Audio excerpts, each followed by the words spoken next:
Bom dia, bem-vindos ao segundo dia do nosso encontro. Hoje nós temos um dia basicamente de apresentações com perguntas e respostas e debate. Eu convido vocês a participarem bastante dos debates através de perguntas, porque é uma oportunidade rara de ter essas pessoas sentadas aqui na frente, compartilhando tanto as experiências como as suas experiências pessoais, quanto os seus desenvolvimentos de projetos e áreas de interesse. Nós vamos começar agora com um filme de cerca de 20 minutos que o arquiteto Kengo Kuma fez nessa semana, agora, a semana passada, e nos enviou gentilmente, apresentando um pouco da sua trajetória e como é que a madeira entrou na sua vida e qual é a importância da madeira dentro da arquitetura dele. E, depois disso, nós vamos começar o nosso debate com a Dominique como moderadora e tendo a Yui e o Takaharu Tezuka e o Martin Hurtado apresentando e debatendo o seu trabalho.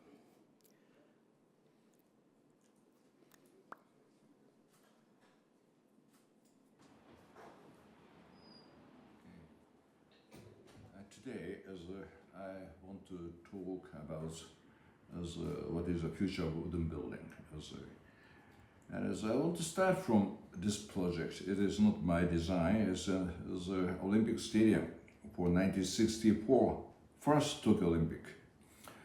Designed by Kenzo Tange, at 1964, this is kind of peak of economical expansion, as concrete and the steel was considered as a main material for industrialization. And Kenzo Tange, he did use the steel and concrete to create the monument of the period. For him, to pick up the spirit of the age is most important for design, and then he created this beautiful building. And as I visited this building with my father, and I was very impressed by the beauty of this concrete monument.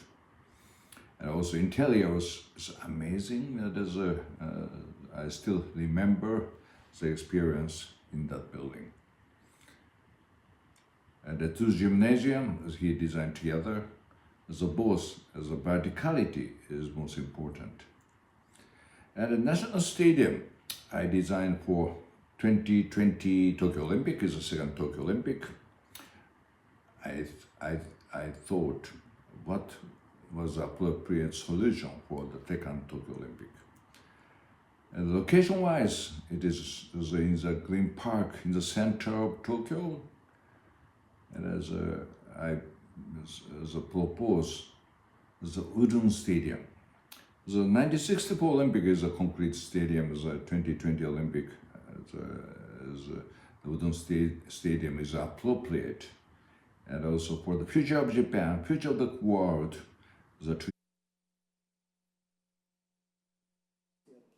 em outro software, porque tem imagens, slideshow que aparece junto e não está aparecendo nesse formato.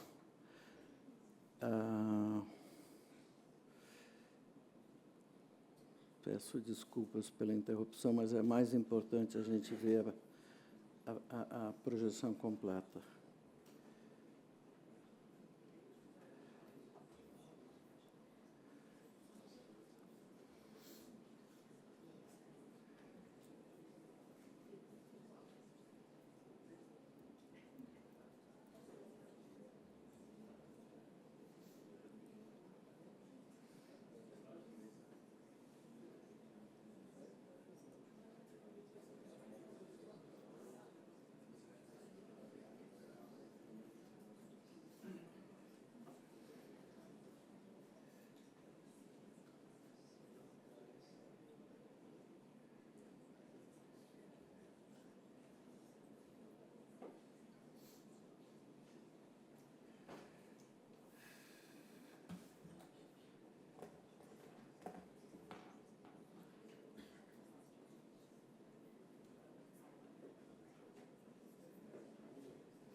Pera, qual foi o filme? Ele quis não está mostrando as imagens de fundo. No fundo? É, ele tinha imagens. Eu vi esse filme inteiro. Tem formato de Zoom, se quiser, uma apresentação dele e o rosto dele. Isso. Acho que tem. É isso que eu estou procurando, porque uma delas. Será que é essa? Não, esse não, esse é aquele que você já passou. É, Não, esse não, esse não. So every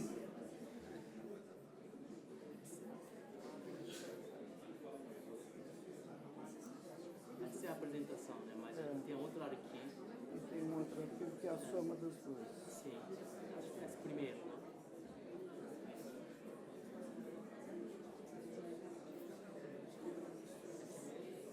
É pequenininho, mas acho que tá bom. Não, tá bom. Não é certo. Então,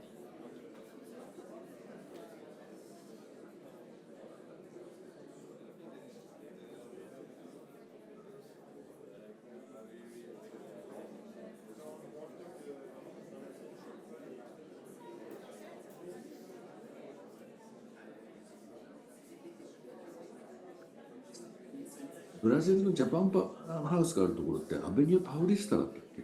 パウリスタ通りっていうよね。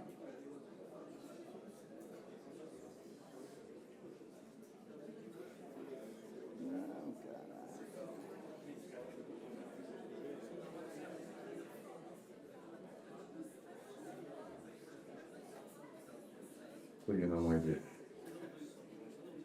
入っています。取材の方。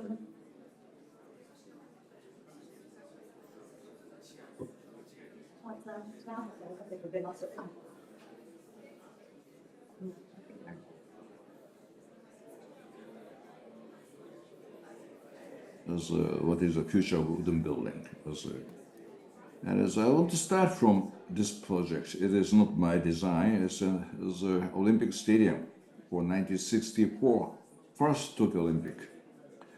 Designed by Kenzo Tanges at 1964, this is a kind of peak of economical expansion, as concrete and the steel was considered as a main material for industrialization. And Kenzo Tanges, he did use the steel and concrete to create the monument of the period. For him, to pick up the spirit of the age is most important for design, and then he created this beautiful building. And as I visited this building with my father, and I was very impressed by the beauty of this concrete monument. And also interior was amazing. I still remember the experience in that building. And the two gymnasiums he designed together, the verticality is most important. And the National Stadium I designed for 2020 Tokyo Olympic is the second Tokyo Olympic. I thought what was the appropriate solution for the second Tokyo Olympic. And location-wise, it is in the Green Park in the center of Tokyo. And as I proposed, the Udon Stadium. The 1964 Olympic is a complete stadium. The 2020 Olympic, the Udon Stadium is appropriate. And also for the future of Japan, future of the world, the to use wood is very, very important, I thought. And also, I did use the green as a part of facade, and the green and wood is totally integrated, and also the detail of using wood is very important. The dimensions of each pieces of wood is 101 mm by 30 mm. It is very small as compared with the normal glulam building.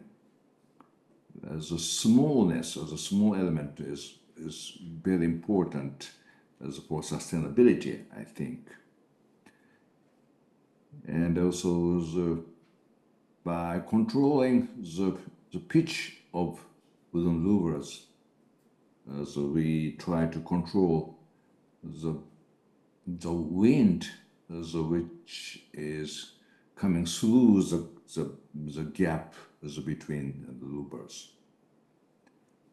And as a basic idea for this design was inspired by this building. It is 7th century wooden building. It is considered as the oldest wooden building in the world, and the Horyuji Temple. And as the magic of this long history is section. The layers of roofs, layers of soffit, is to design to protect wood from climate, and also small element as a small unit is very sustainable, because if one unit is damaged, the people can replace that material. It is impossible for concrete building. The concrete building, if it is damaged, we can demolish all building and we build a new building. It's not sustainable at all.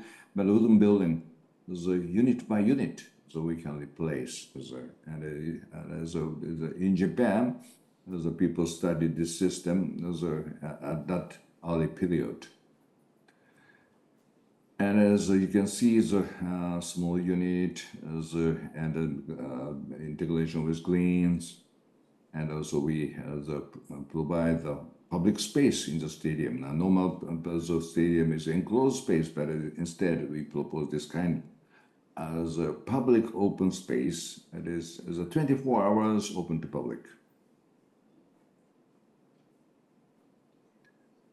And the interiors, we also did use wood as a part of the structure, and as a photovoltaic panels was put on the roof. It is a detail of photovoltaic panels.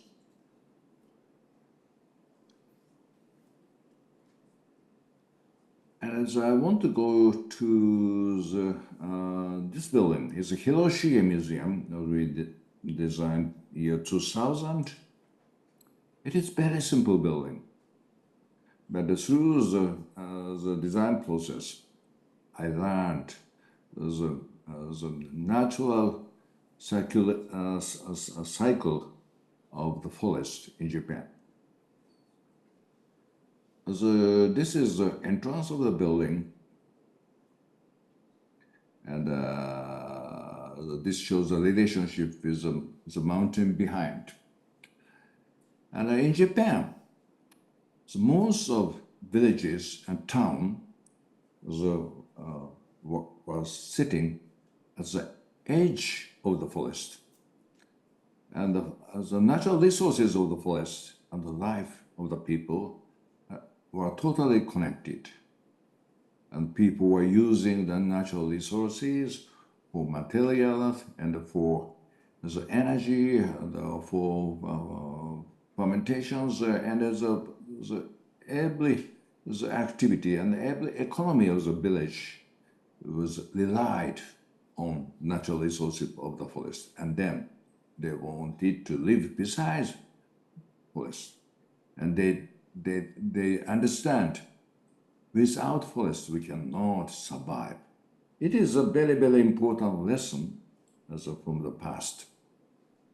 And they always built shrine at the edge of the forest. And every village has shrine at the edge of forest. And as a shrine is a kind of message to the people. And without the destroying, without destroying the shrines, they can survive. Without destroying the forest, they can survive. But if we cut every trees, we cannot never survive, and this is a big lesson from the forest and shrine. I try to bring back this system, this natural cycle, to contemporary ecological system. The materials all came from the mountain behind. Not only for wood, the stones from the small quarry in the forest, and also the rice paper we did use for the interior. We worked with the craftsman, and the material rice papers came from the forest as well. And most of the material of this building came from the forest. And it is important for this project, I think. In 20th century, the people totally forgotten this kind of natural cycle. And every material came from the big factory in the city, or sometimes from outside of Japan. And the cheapest is the only criteria to choose a material.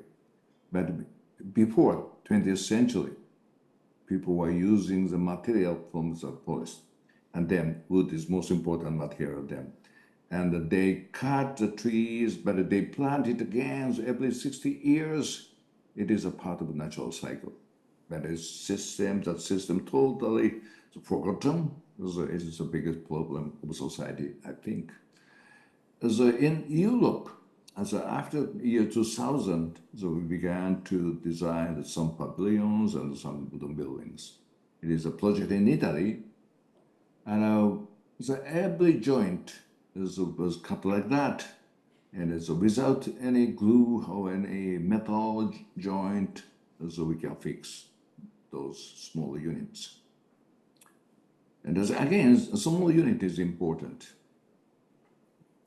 And so we worked with students, we worked with carpenters. Carpenters cut this joint, and the student assembled this as a big system. They can learn many things from the joint. And we brought that system for a bigger project. We worked with structural engineers, and we did a mock-up test, and it's a 10-meter high building, with this as a small unit assembly system.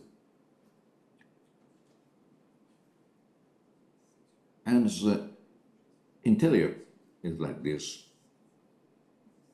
And only the small unit, the section of the unit is 6 centimeters by 6 centimeters, is supporting this 10 meters high building. It is a kind of man-made forest, and very soft as the natural light is coming through with the screens, and this is look up the ceiling.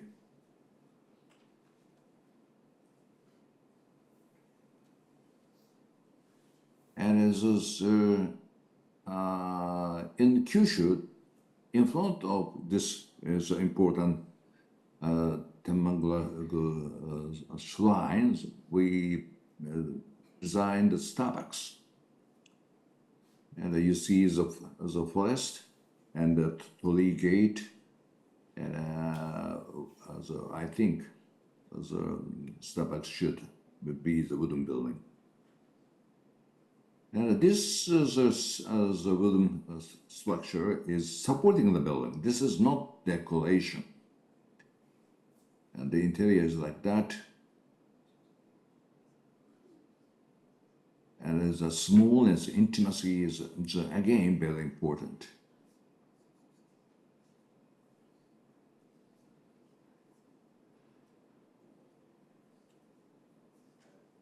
And as in this Kochi prefectures, it is in the Shikoku Island, we designed this wooden bridge. As before 20th century, we had many wooden bridges. The wood is easier to make bridge. but it's all disappeared by the concrete. And again, we try to use a small unit, and the assembly of a small unit can create intimacy and also create sustainable system. And as the wooden bridge is covered by the roof, it is for protecting wood, and as we can have exhibition space under the roof.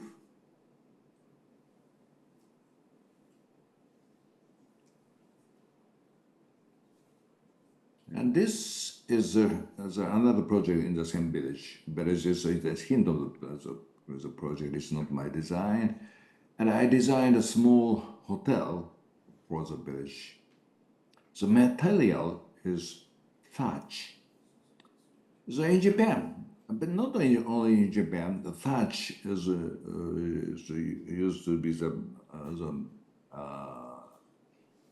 main material for the roof before 20th century. And thatch is also a kind of wood. It is part of the forest, and to use thatch is important for natural cycle of the forest. Whereas after 20th century, especially after Second World War, that as a kind of natural cycle totally disappeared. I want to bring back the system, but the biggest problem is it is very, very difficult to find the craftsman of thatch in Japan. Luckily, we could find the craftsman.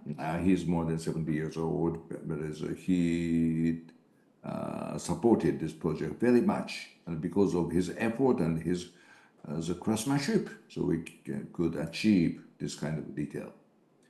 And in the coming World Fair is in Osaka, the 2025, it will open from April, so we designed this building. As for World Exposition, World Fairs, most of the building is by industrial new material. But as I want to show the importance of the traditional material, the thatch can be a good example for this kind of natural cycles, and find the new detail for thatch. It is a replaceable thatch. The normal thatch, the roof doesn't have that kind of the blocks, whereas we did find a new way to assemble the thatch. This is a detail of the thatch roof, and maybe it is totally the opposite from the normal building for World Exposition.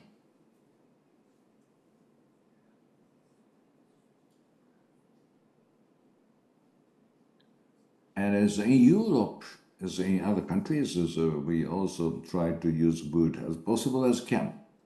There is a project in France, as a riverside art complex, and so we preserve the old brick building. So we add wooden structures on the brick building, and the screens, we add screens, and the screen is very important. So for us, because screen is controlling natural light and controlling natural wind, and without air conditioning, we can have a comfortable environment, and also this kind of in-between space is important. It is between exterior and interior, and we designed everything. There's a biotope, there's a creek, and there's a pond and screens, and this kind of space is called engawa in Japan. Engawa is a space between gardens and building, and engawa is a kind of controlling space of climate. And without air conditioning, so we can have the comfortable interiors by engawa, the controlling system. This is another engawa system. And this is a hole that create a connection between mountain and city. And the screens and wood is a good combination.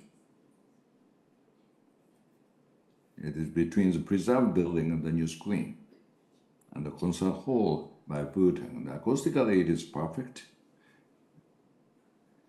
And this is a new station project in Paris. As our idea for the station is station as green park. The rooftop is covered by greens, and the material we did use for the station is mostly from forest.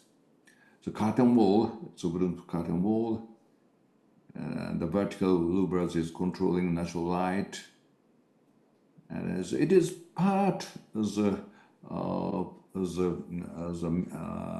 the big metro system in Paris. The atmosphere of the station is totally different from other concrete steel stations. This is a big atrium, it's a wooden cave, wooden atrium. And as it gives a warmness to the city, and as the warmness is very, very important for future city.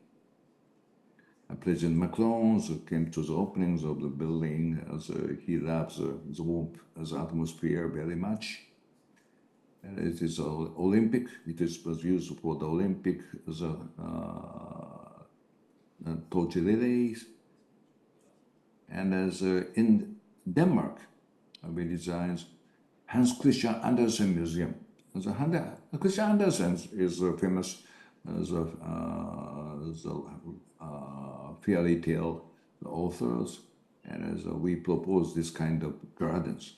It is a museum, but it totally integrated with the garden. It is merging into the city. The scale of the city, the old name of the city is Odense, is very intimate. And to have the big building is not good for the city, I think.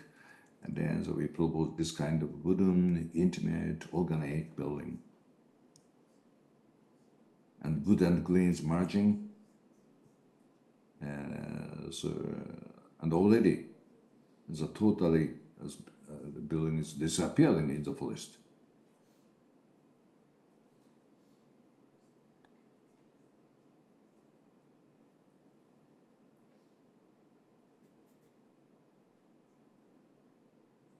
And as in Brazil, year 2017, we designed Japan House in São Paulo.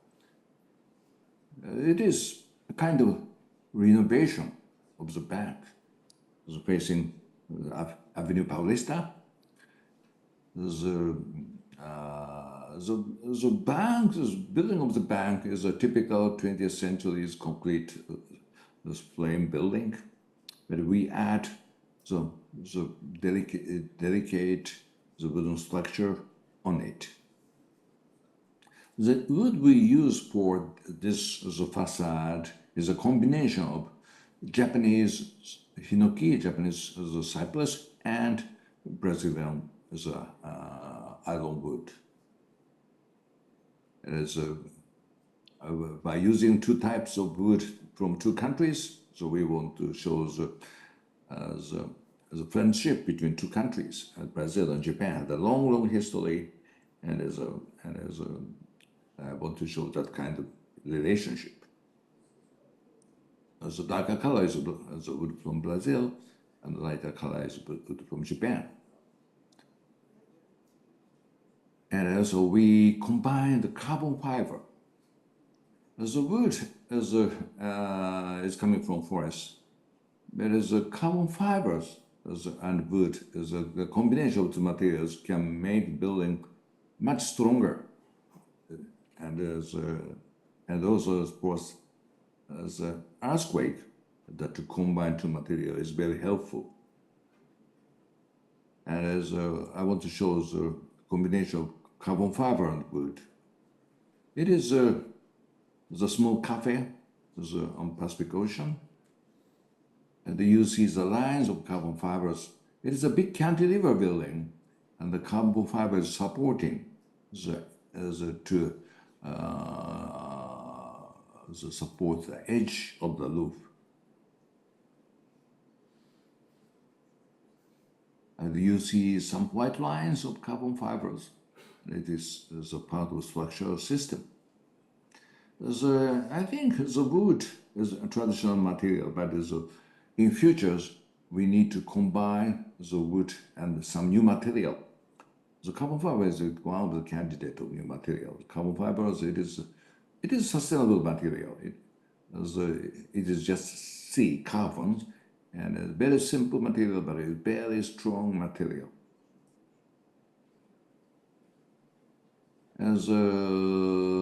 This is another example of combining carbon fiber and wood.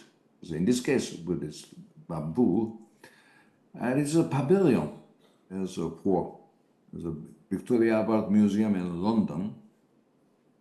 And you see the black tape behind the bamboo slat. And combining two materials makes this pavilion much stronger. And you see the detail. And we, manufactured every unit in Japan, and we transport to UK and assemble it in UK. And last, I want to show the project by carbon fiber.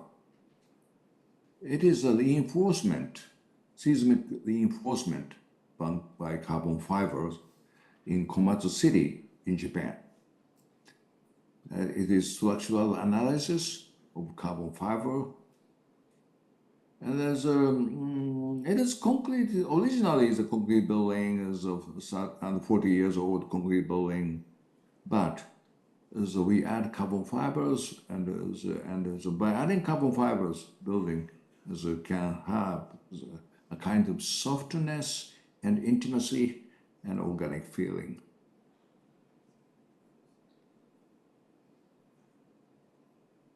This is the details of carbon fibers.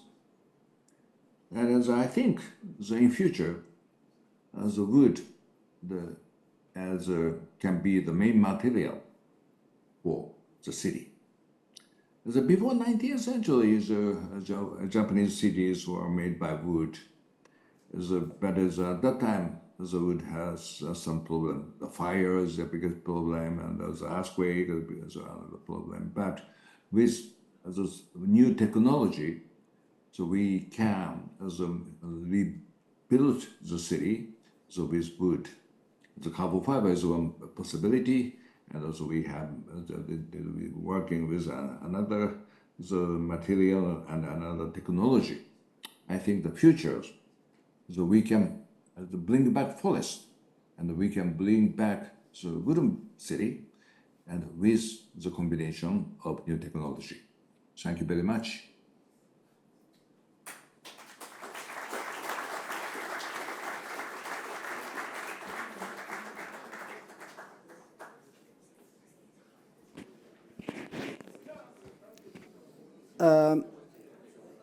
Ken Gokuma foi extremamente generoso em gravar esse filme exclusivo, totalmente dentro das nossas propostas de discussão. Mas como ele não costuma ficar mais de uma noite em cada país, ele tem uma agenda. Então, o seu representante aqui no Brasil, Hayato Fuji, Hayato-san. Please stand up. Eu vou propor uma coisa. Vocês têm perguntas para o Ken Gokuma? Vocês têm até o fim do dia para escrever perguntas sobre esse assunto e sobre esse debate, e a gente entrega para o Hayato e, eventualmente, vocês vão ter uma resposta através dele. É possível fazer isso? Ótimo. Então, vai ser uma forma dele participar mais integradamente nessa discussão, nesse debate. Tá bom? Agradeça novamente a Kengo Kuma, agradecemos nós pela generosidade de produzir esse material exclusivo. Sendo um material exclusivo, eu não vou postar ele em nenhum lugar, tá bom? A gente pode ter acesso se eles permitirem que a gente passe em aulas, em outros eventos. Mas, fora disso... Então, vamos para a segunda parte do nosso evento. Eu queria convidar a Dominique.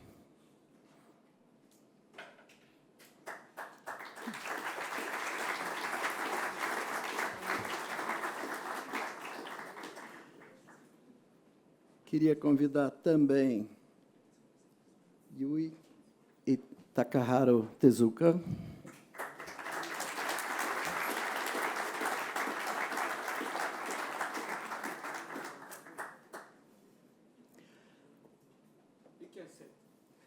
E queria convidar... you can sit here, of course. It's okay. We'll need an extra chair. I can sit here, stand here.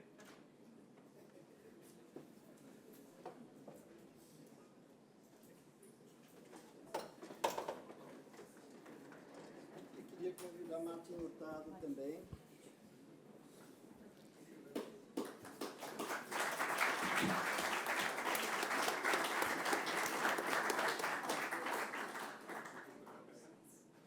Front, right, and that's the... Okay. Up. Is there any on? Off? Maybe it's easier to just place the button. We can start Okay. the PowerPoint. Martin? Yeah, you can swing it so that people can. Which one is... Which one is... Let's see.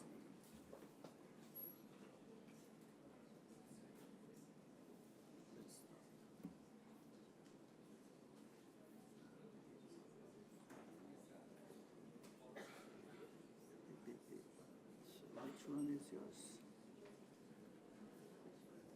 I think this one. So. Can you start? How to do that? Yes.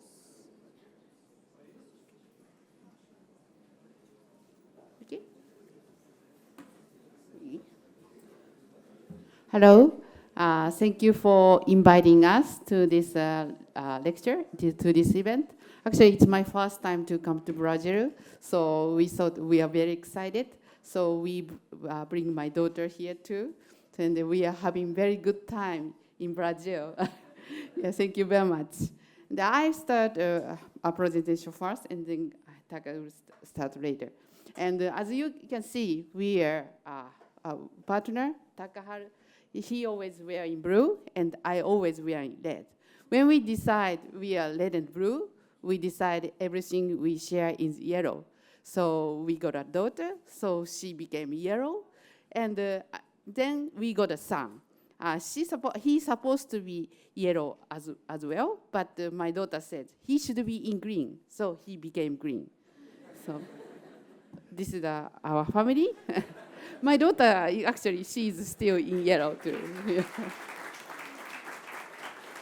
Yeah, we found a wonderful artwork at Pompidou Center. The reason why I start talking about my family is that the family is very important to understand happiness. We design architecture for the happiness of the people. Architecture is a kind of tool to make people happier. So to understand happiness, we should to make a happy architecture to make people happier. We need to understand what happiness is. I believe the wooden architecture is for the happiness of the people too. I start my presentation from the very old and small house. This is called row house. Yeah, since we designed this house, it's changed our life, and you can understand our philosophy from this house well. And this is the house the owner of the row house used to live in. When we went to see the house, the wife took us upstairs. Can you see the arrow? Yeah. Then she jumped up from this window to this roof. And she said, どこ行ってた? これか。これか。いや。And this is my favorite place. We were so surprised. And she said, and then she showed us a picture to prove their daughter are smiling on this roof. They said they have lunch on top of this roof. You can see there is no handrail, and you can see some ceramic tiles are falling off. We must say this is very dangerous. Then we decided to come up with the idea of this roof, this house. The site is located at the edge of the residential area. So in front of the house, we have valley and the holy mountain. And we designed a single-story house. And we put a huge big roof on top. And this roof, so the roof is inclined. As you know, the rooftop of the modern building, flat rooftop, and the inclined rooftop is different. When you, I don't know what kind of park you have in Brazil, but in Japan, couples tend to sit on the riverbank. Riverbank is inclined. They sit together next to each other, and they look at the river, and they say, "Oh, you can see the splash of the water. It must be a fish. There must be a fish." That kind of stupid things works at the riverbank. So this roof is inclined, so you can sit next to each other. And to access to the roof, we started putting skylights, because if we put the staircase and the top penthouse, it's normal. But they used to come up from the window, so usually people never get out from the window. So when you do, you are not allowed to do, you feel very good. So we started putting skylight. So there are 8 skylights in this small house. And then younger sister said, "Okay, this is my skylight." And the elder sister said, "This is my skylight." And the father said, "This is my skylight." And the mother said, "This is my skylight." So they have their own skylight, and they can put a ladder underneath, and they can climb up on the roof. And then they said, they seems to have lunch on the roof, so we designed a table and the benches. Yeah. And then the mother said, "We like to have some kind of privacy on the roof. It's quite rare to have a privacy on the roof, so we designed a small wall here." And then she said, "I like to make sure my mother is alive or not in the morning. So, yeah, she lives over there. So we have to cut the corner of the wall." And then said, "It's very cold in winter, so we designed a stove on the roof." And then said, "It's very hot in summer, so we designed a shower behind the wall." And this is the section. And the father said, actually, they are very, how can I say, they love outdoor life, so they love barbecue. So the father said, "Am I allowed to barbecue on the top of the roof?" And we said, "You better do that. You better don't do that, because it's a wooden house." So he said, "Okay, he will do barbecue in the garden. So please make sure he can pass the barbecue to the roof." So we try to make this roof as low as possible. So the ceiling height is only 1.9 meter. And you can see how thin the roof is, because we try to make this roof as a kind of sheet of paper. So the life on the roof and the life on the roof is very close. Yeah, this is I guess this is a plan. Each room has a skylight, and this is the plan on the roof. The roof is much bigger than the house itself. Yeah, and you can see many activities going on. And this is showing. So this is showing the structure. Structure is very simple. We made a wooden grid, and we applied plywood on the both sides. So it's make a kind of non-directional slab. And this is how it is built. You can see many activities are going on. Some friends can visit them from the garden with the ladder, and you can see the beautiful mountain. And you can see there is no handrail. Actually, when you build this kind of house, in the kind of we have to put handrail as a law. But so we thought we might need handrail, But the owner said, have you ever seen any handrail on the roof of for the normal house? That the house doesn't have a handrail. So why do I need handrail? This is the roof. So what he said. So we didn't put any handrail. And this is how they have lunch usually. So the, how can I say, roof is inclined. So length of the leg is shorter upper side, and the leg is longer on the lower side. So adults sit there, and the children sit this side. And this is the kitchen because this is the cheapest house, so we couldn't. Yeah, this is the maximum we can do. And this is the shower. I thought maybe we are not sure they are using this shower because this is outside. But one day, the wife called us and she said, it was very nice to take hot shower in typhoon. So we were worried. We are worried, asked her, are you all right? And she said, yeah, I was wearing T-shirts, so you don't need to worry. So she didn't understand what we are worrying about. Yeah. And this is the bathroom. Bathroom also has a skylight to look up the stairs. And after taking hot bath, they can climb the ladder and go to the roof to cool themselves. And this is the ladder. And this is the kitchen. Also has a skylight to pass the food on the roof. And yeah. And this is the living room. And there are sliding doors, so we can open all the window from one end to another. So there is nothing when we open. And they spend most of the money on the roof. So they couldn't even buy a sofa. So they say that this is a sofa for them. Yeah, but actually the view is nicer from the lower point. Yeah, because the ceiling is very low. And this is another side. All the room is divided by sliding doors, and all the room has skylight, so you can climb up from here and climb down from there. And they can close the sliding door to keep the privacy.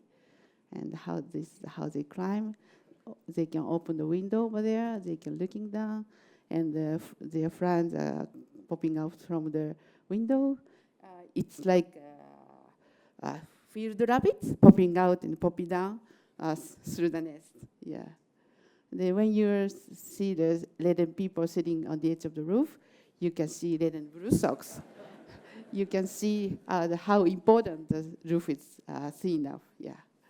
And this is the view after that. And this is the view in interior. And when we go to their house, we always find many children.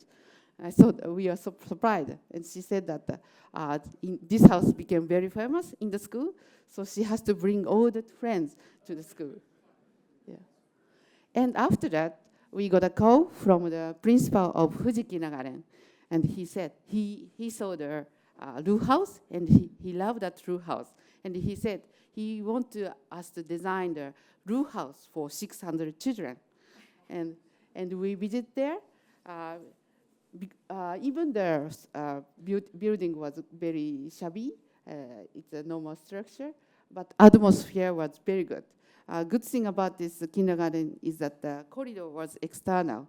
So the principal was walking along this corridor back and forth, and when he popped in the classroom, we could hear the voice of the children. It was wonderful. So we try to keep this atmosphere. And then we have children. So we know that children love to make circle. Yeah. So we come up to this idea. So it is so we made a donut-shaped building, and so children can running on the roof, and they don't need to stop. And also the principal kept walking around the corridor, so they don't need where to end.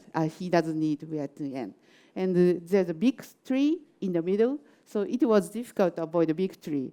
So the tree is in the middle of the building, and you can see many skylight and children. And this is how we keep the trees. It is easy to keep the trees above the ground, but if we cut the root, it dies. So we did a kind of archaeological excavation to make sure we don't cut any roots. So we designed a special ways. And also, the principal come to Ru house, and he said, this house is very good because the roof doesn't have a handrail. So he said he doesn't want any handrail on this kindergarten too. Yeah, he was so serious, and he said that, how about sticking a net at the edge of the roof to catch the children who had fallen off. So he was so serious. So we made a drawing. We bring the drawing to the planning application, but they say, are you sure? Are you crazy? So we couldn't make it. So we have to design the handrail around the roof, but we use his idea around the tree. So we applied net around the tree, and we applied a small rope. We call that handrail. Yeah, but that handrail doesn't nothing to do with kids.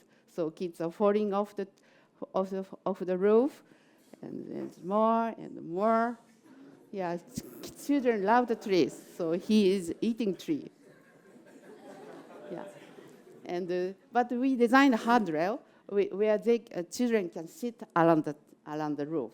So when the children can sit, when all the children sit, 600 children can sit around the roof.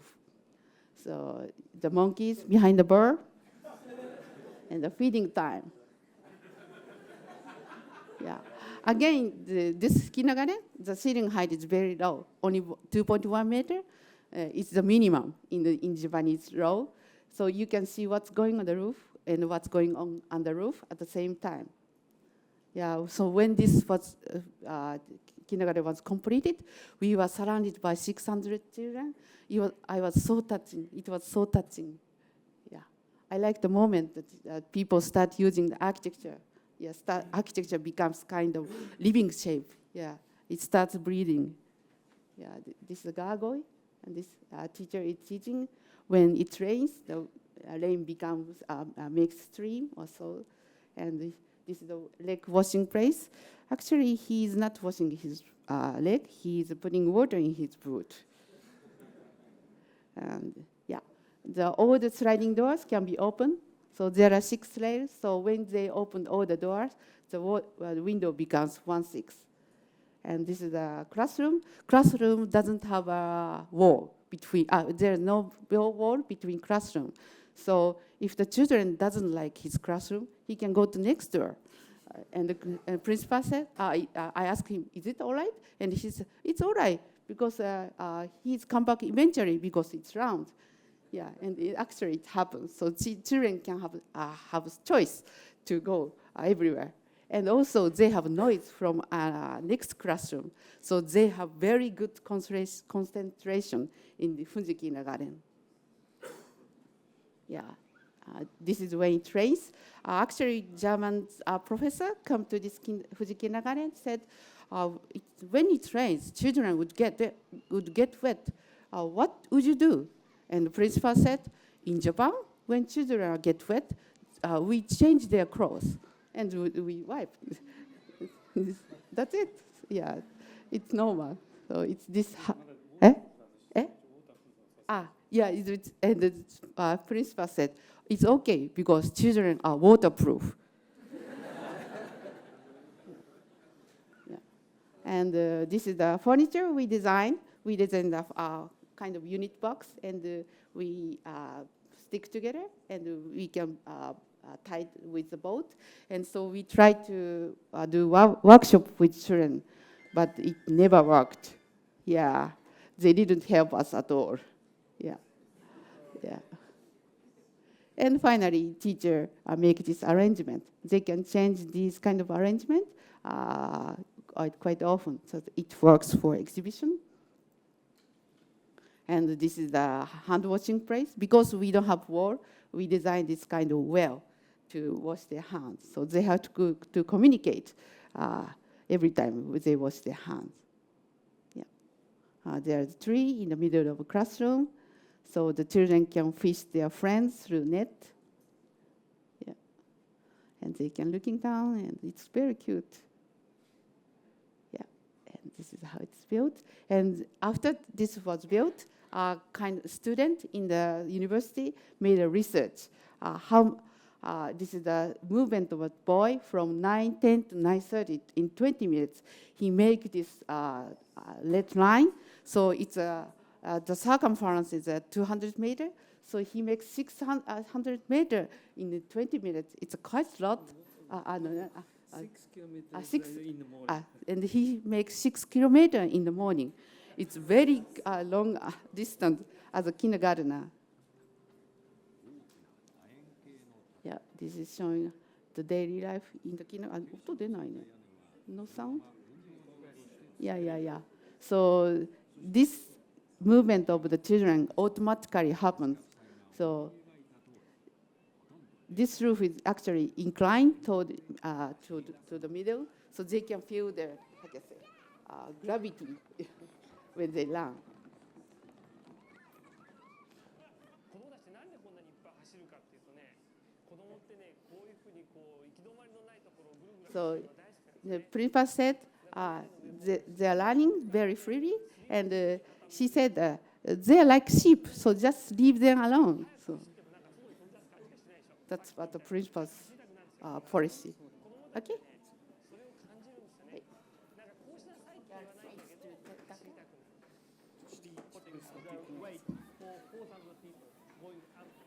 Yeah, so switching to blue. Now, I need to be honest. Actually, this structure is steel, but I want to show this because the timber deck and also existing tree, is making life and education. So I'm saying, trees and the timbers are not material. It's alive, doing something. That is what I usually say. And the first roof house, that is daily life. And they changed, as the architecture changed their life completely. Before that, they were just wife and husband. And after that, she started doing counseling session on the roof. Now that there's a group of people called a roof house organization, and they help next generation. If somebody's having trouble, and the elderly helps next generation. So now I'm going into different phase, a bit serious. This is tsunami. The tsunami, the roof height, just the height of the tsunami is 20 meters. I think Chile knows, but you don't have tsunami in Brazil. But it's quite serious. And 25,000 people get killed.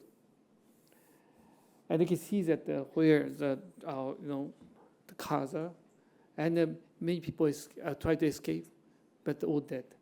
But somehow, a monk saved life of people. Always he kept saying, you should come to my temple. Your life will be saved. And the point is that tsunami comes like a clockwork every 400 years.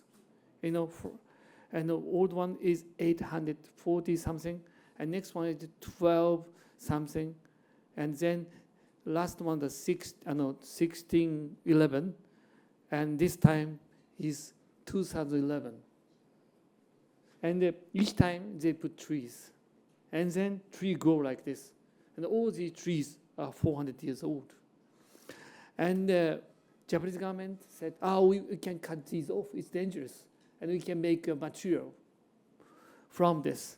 And some architects used other trees just for material, plywood, other things. And it became anonymous. But I said, don't touch it, because this is private ground, belongs to temple. And then we said we can help them to build a kindergarten. A kindergarten, that was only one kindergarten in this town, and it belongs to the temple. So I chopped this off. And you can see the size of the trunk. And these woodpecker's nest. It's imperfection. But imperfection is a character, identity. In the workshop, I keep saying we should name each tree with a name. Now, tree Thomas or Christopher, something like this. Because it has meaning. A very heavy trunk, 600 by 600, solid wood. We tested everything. And also, we try to use old technique, you know. And you know that there are more than 1,000 years old timber temples. That is true structure. It's not just a decoration, you know, completely, you know, genuine. But with that, you have to have some kind of a special knowledge. Is it? The timber, on top of timber, you can see the hole, okay?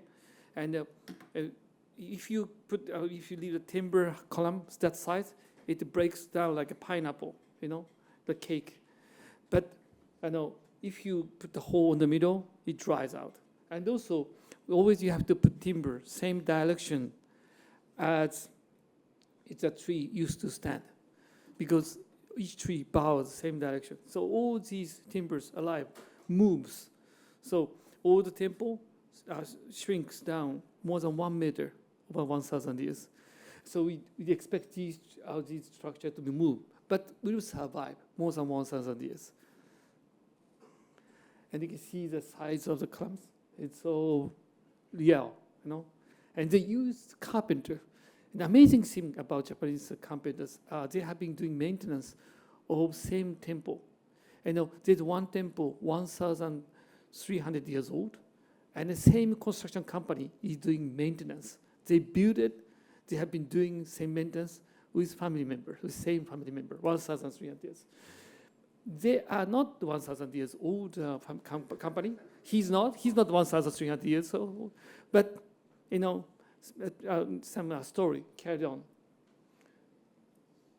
And then we celebrate when you put the last beam, because it's life. And from the other side, if you see them, they are crying, because all of them lost house. But they believe their pride is saved, because these promenade were their pride, planted 400 years ago.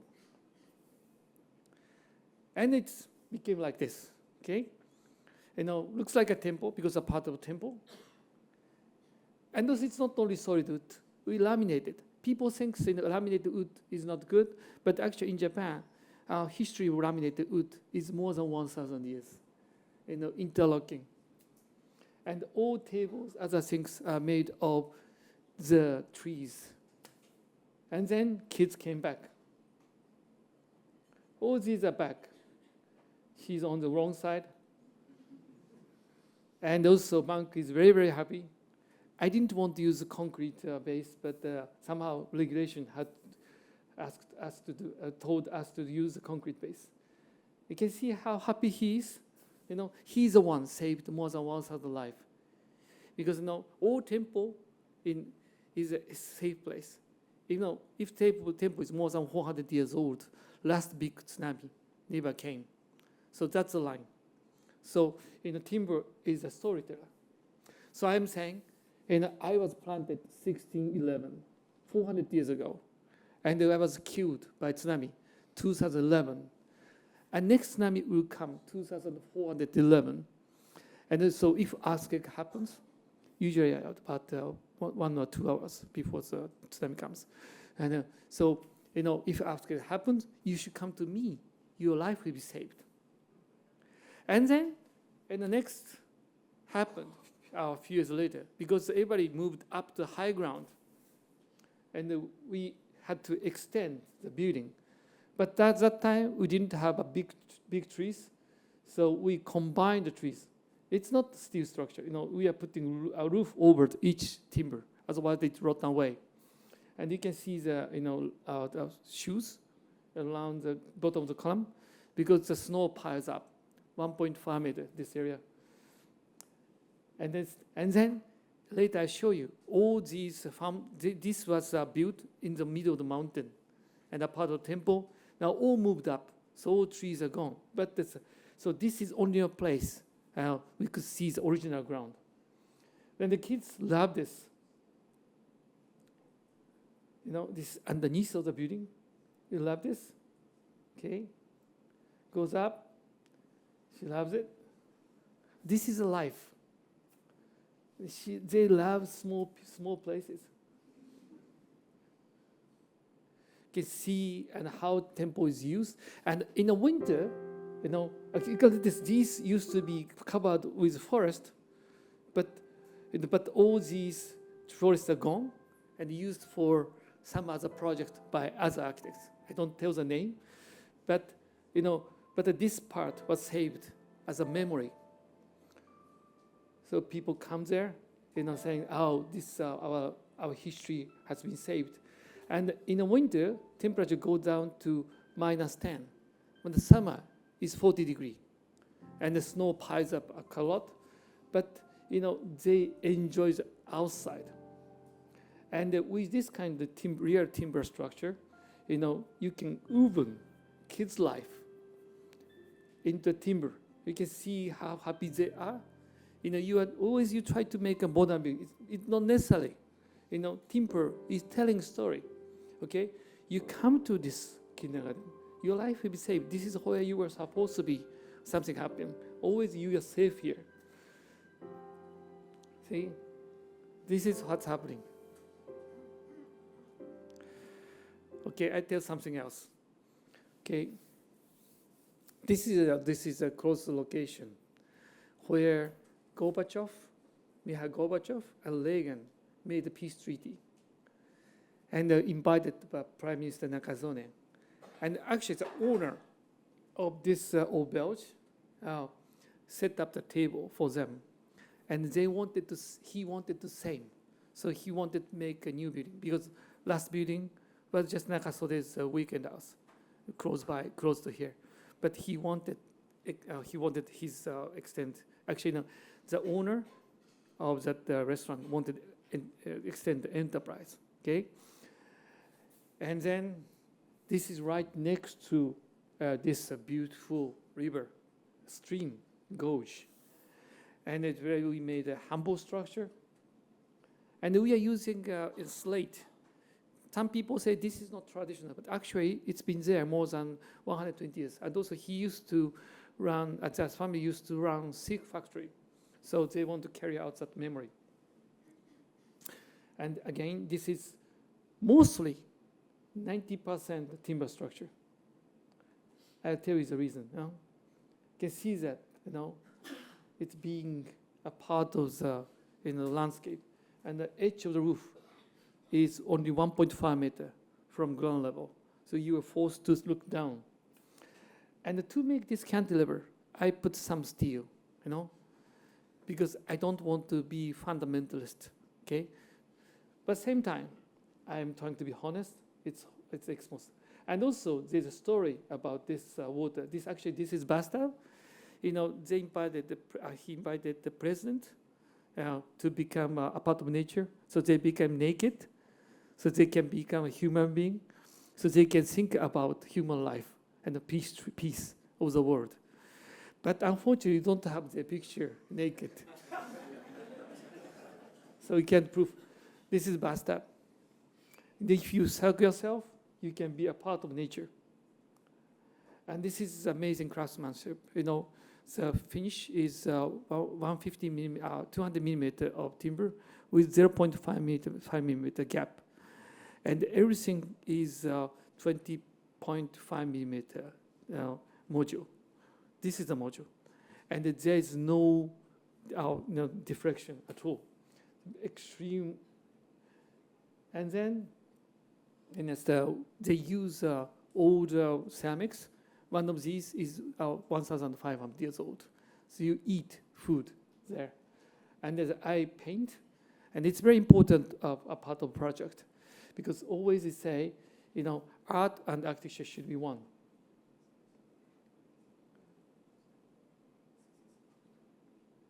And also food. Everything is coming from local, and we produce some of the food.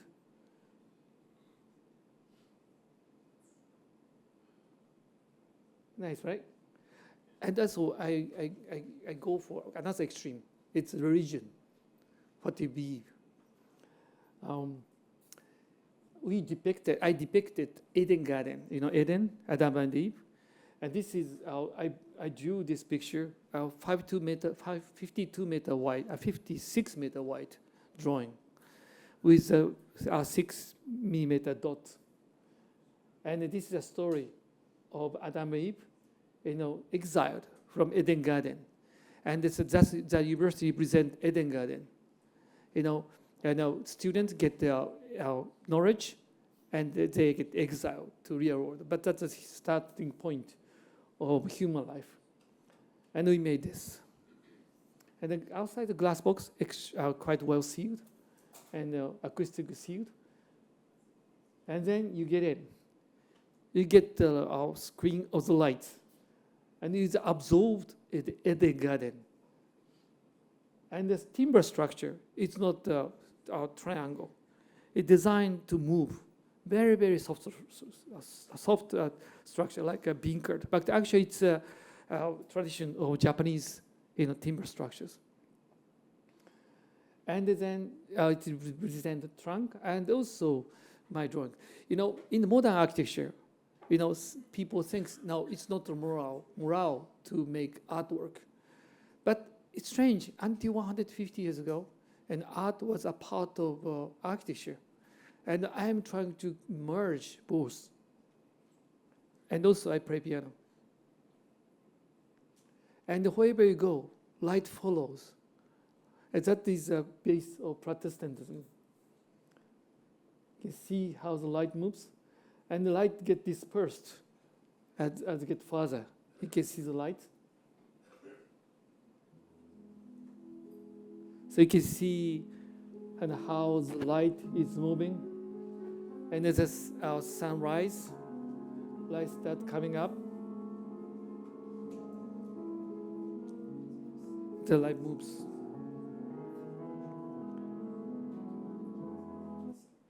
Okay, it's too much, so I don't have much time, so I jump off.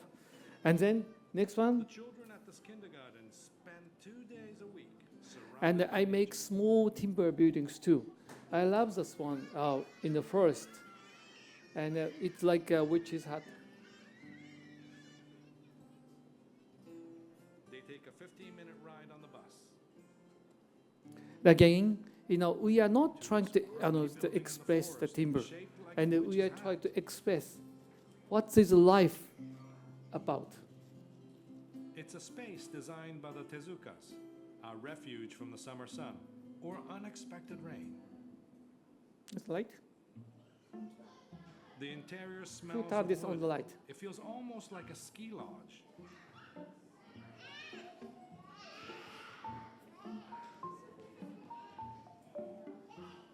And there's plenty of natural light. Who turned this? The skylight was designed to act as a prism. The couple ran experiments on the best angles for light. It's like dappled sunlight through leaves. The children are delighted by the magical rainbows it creates. Yesterday we had no light. Now we have too much light.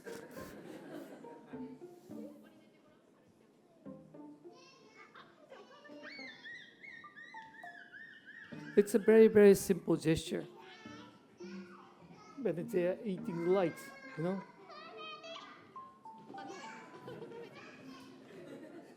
Okay, another project. It's deep in Himalaya mountain between China and India. China thinks it's a part of China. India thinks it's a part of India. But the middle zone. And we were asked to make our school for orphanage. There are more than 100 orphans. And I was asked by the monk who was raised by our Dalai Lama, but he was abandoned in this region. And this region, only 50% of kids can make 5 years old. Very harsh weather. And we were invited to do something, of course, zero money. So we have to raise money. With this, actually he's a monk, and he makes wonderful education. Now, his education is based on sharing 2, 3, 5, 7, and then 11, and the odd numbers. And with this school became the best in the region, huge region. It's about 1 million people. No, 10 million. And 9 out of 10 best students are from here. But only, but the school is 500 kilometers away from the city. So we tested all the plans, and it's like it's like a bubble, sharing a space. How you can share the space within this, and this is a model. And this is ongoing, starting from April, and we use timbers. They lost the culture, and they make this kind of. At this moment, they are making this kind of concrete structure. It's making lots of problems because they can't buy steel beam, steel bar. So, and it's really referring to this kind of old architecture, and we are thinking about how they put stone structure. Everything is made of stone around here, and then we can make it earthquake resistant. We are making something like this. Okay, and I want to show you more, so I run very quickly. Okay, this is one of the projects we did, pavilion, and this is genuine timber structure based on Japanese way. This is about 800 years old temple, and piling each other. And actually, there's a roof on top of each beam, so it doesn't rot away. And kids being a part of timber, the life going on.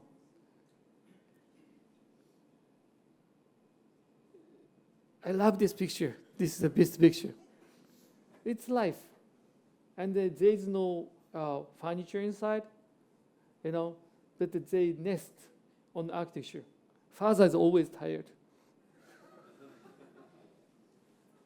My wife and my son, he's cute, but not anymore.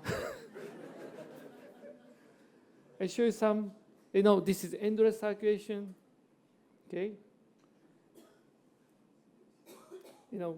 Kids keep running. I wish I had more time to talk about, but you can see that our timber is very free to make kind of space. Same outdoor, but we have to make sure timber not get wet. As one, snow, this area get very, very heavy snow, and they used to live like this. And to go to another side, you have to go through the tunnel. And she's having trouble to go to the site. She can't get. This is one snow of a day. In a day, snow piles up this much. You can climb up like Mount Everest, saying. And then in summer, life come back. You can see that market, so it transforms. It's a life coming. Another one, this is a silk factory. Actually, this is the oldest in Japan, 150 years old. And this is quite a famous place. First labor law was set up. So they wanted to keep that tradition for Chamber of Commerce and the industry. And then, and also same time, we want the future because they make a space rocket. They are sending space rocket to asteroid belt, bringing stone back to Japan. So future and the past. How can we make future and past? And so we use timber, but we call it origami structure. Some people say it's an origami structure, but I created the word. Remember this. And there's a shape, Then this side is, tradition. Our side's Millennium Falcon, future. And you go there, go back, and this is preserved warehouse. And you go back in, and the mesh screen, it's a part of tradition. And all these are urban. Nice thing about timber is from structure to finish, everything it can be one. And a very nice classic, nothing is decoration. Everything is working. It's true timber. You can see the details. It's very soft. Everything is acting as a structure. So I'm going to finish this. No, as one in the market, in the snow, inviting people under the eave. I've done too many, so lazy architect. The name is FAAP. And this is another monk close by. He come to here because the old people come here all the time. And he's looking for next customer. Do you know what it means? You don't know. They have graveyard. They are looking for next customer. Who is next? Maybe you need to get your joke, right? Sorry. It works in Japan. And also wedding are going on. And bad old ladies. And more timber. And then we on this kind of rooftop, run, everything like this. Edible, okay? So, another one like this, the million of timbers. Sorry, the time is running out. Another church. And this is not timber building, but I wanted to show this. Because, when you think about nature, you really need to understand, what is architecture about. This area get about 6 meters of snow average, pile up. And the deepest point becomes 12 meters. And you see section snow. That's the life, okay? So now, okay, and I know this is a forum of timber, how we use the timber. But I really want to propose, timber is life. What we can do beyond, what you see beyond the timber. So you need to understand what timber means, structure means, everything.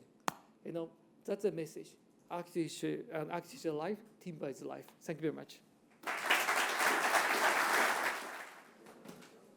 Well, thank you very much for inviting me.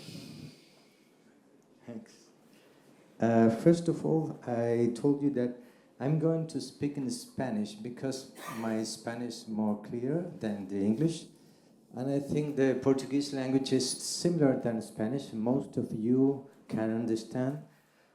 So the image speaks better than my words, I think. And quiero comenzar diciendo que quisiera vivir en Japón. Qué niños más felices.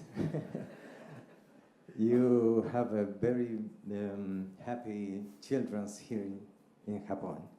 Yes? So, la primera pregunta que yo me hice cuando me invitaron a esta reunión es ¿qué debían hacer aquí en Brasil para construir más en madera? Yo pienso que es un deseo largamente esperado, especialmente por el núcleo de madera y por muchos de ustedes que están aquí, que probablemente eso los convoca. Y la pregunta es, ¿qué estrategia es bueno seguir para que la construcción en madera de Goose Construction pueda seguir creciendo? Y para eso pienso que quiero contar mi propia historia y la experiencia que yo tuve en Chile desde que terminé mis estudios y comencé a trabajar. El primer encargo que yo tuve fue una pequeña capilla. Una capilla es un lugar de oración y esto era en medio de un lugar de vacaciones, una comunidad. Me pide pensar una capilla y bueno, la manera era buscar algo que pudiese ser representativo y construido en madera y bueno, nace esta idea de construir una pequeña capilla que permitiese un lugar de oración interior y un lugar de celebración exterior. El dibujo que nació de esa idea es esta idea de que es un lugar interior con una gran puerta que se abre a un atrio exterior que mira el paisaje. Y pensé hacerlo en madera y la verdad no sabía cómo construirlo. Solo tenía la idea de que la madera era un buen material para ello. El lugar de emplazamiento de esta pequeña capilla es en medio de a la orilla de un gran lago, en medio de un bosque, y era el lugar de oración de una serie de vecinos que ahí tenían viviendas. El primer problema, yo fui de vacaciones a este lugar, 3 meses, a trabajar con los carpinteros, you know, the carpenters. Y ahí comencé a entender que la construcción tenía ciertas lógicas, ciertas maneras de hacer. Entonces, simplemente fue, aquí hay unos zapatos para relacionarse con el suelo, un deck, la estructura del suelo, y una estructura que permitía después colocar el revestimiento. La capilla terminó siendo esta figura que, la verdad, lo que se me había encargado era solo una gruta para una virgen. You understand this? A little image of the, yes? So, pensé que era muy interesante que este lugar se convirtiera en un lugar de oración interior y un lugar de celebración exterior. Luego, y aquí comienza la historia, comencé a recibir los primeros encargos de pequeñas viviendas de familiares y amigos. Yo creo que todos los que hemos comenzado a hacer arquitectura comenzamos con trabajos de conocidos. Entonces, contaba que la mayoría de la gente que vive en el centro de Chile, en Santiago, va de vacaciones al sur. Tenemos una gran cantidad de lagos y bosques donde vamos normalmente en el verano, y en ese lugar se me encarga una primera cabaña, una pequeña cabaña, en medio de un bosque.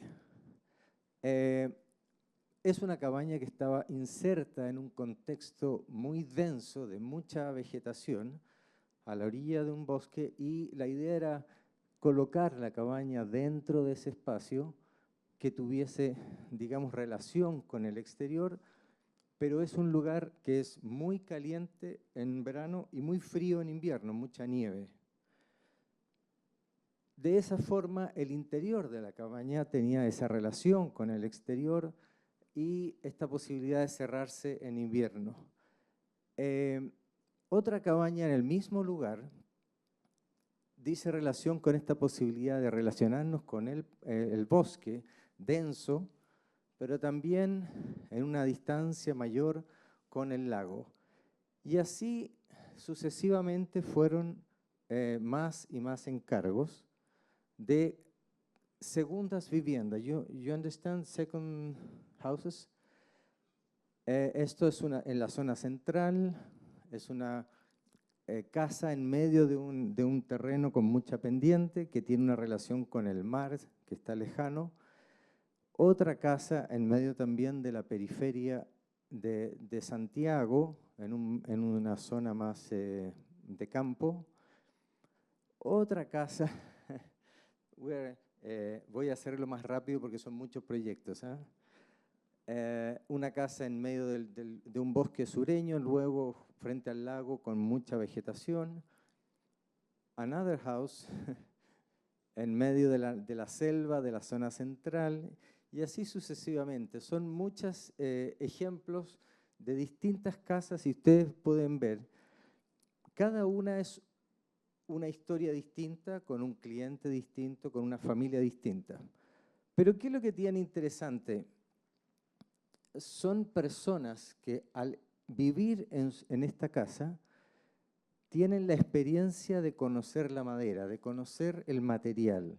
Entonces, eso permite que lentamente esta promoción de la construcción en madera vaya, digamos, teniendo la experiencia de una vida de una madera bien construida.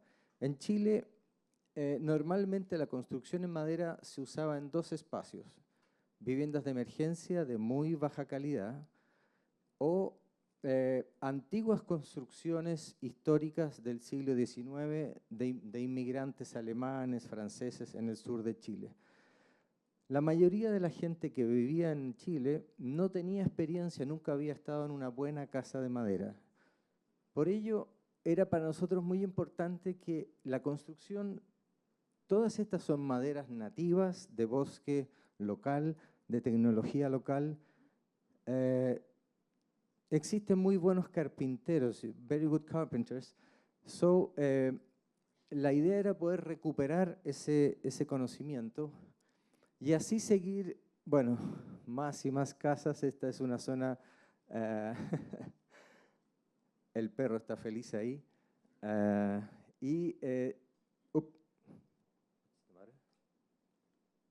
Yes. Bueno, y así muchas viviendas con distintas condiciones de emplazamiento. Esta es la zona central, que como ustedes ven es más desértica. Y finalmente quisiera detenerme aquí, casi 20 años después. Este es un conjunto de casas en Santiago, en un barrio residencial de alto nivel, y que finalmente los vecinos aceptaron construir en madera, cosa que no habría sido posible 20 años atrás. Todo era en ladrillo o hormigón o acero.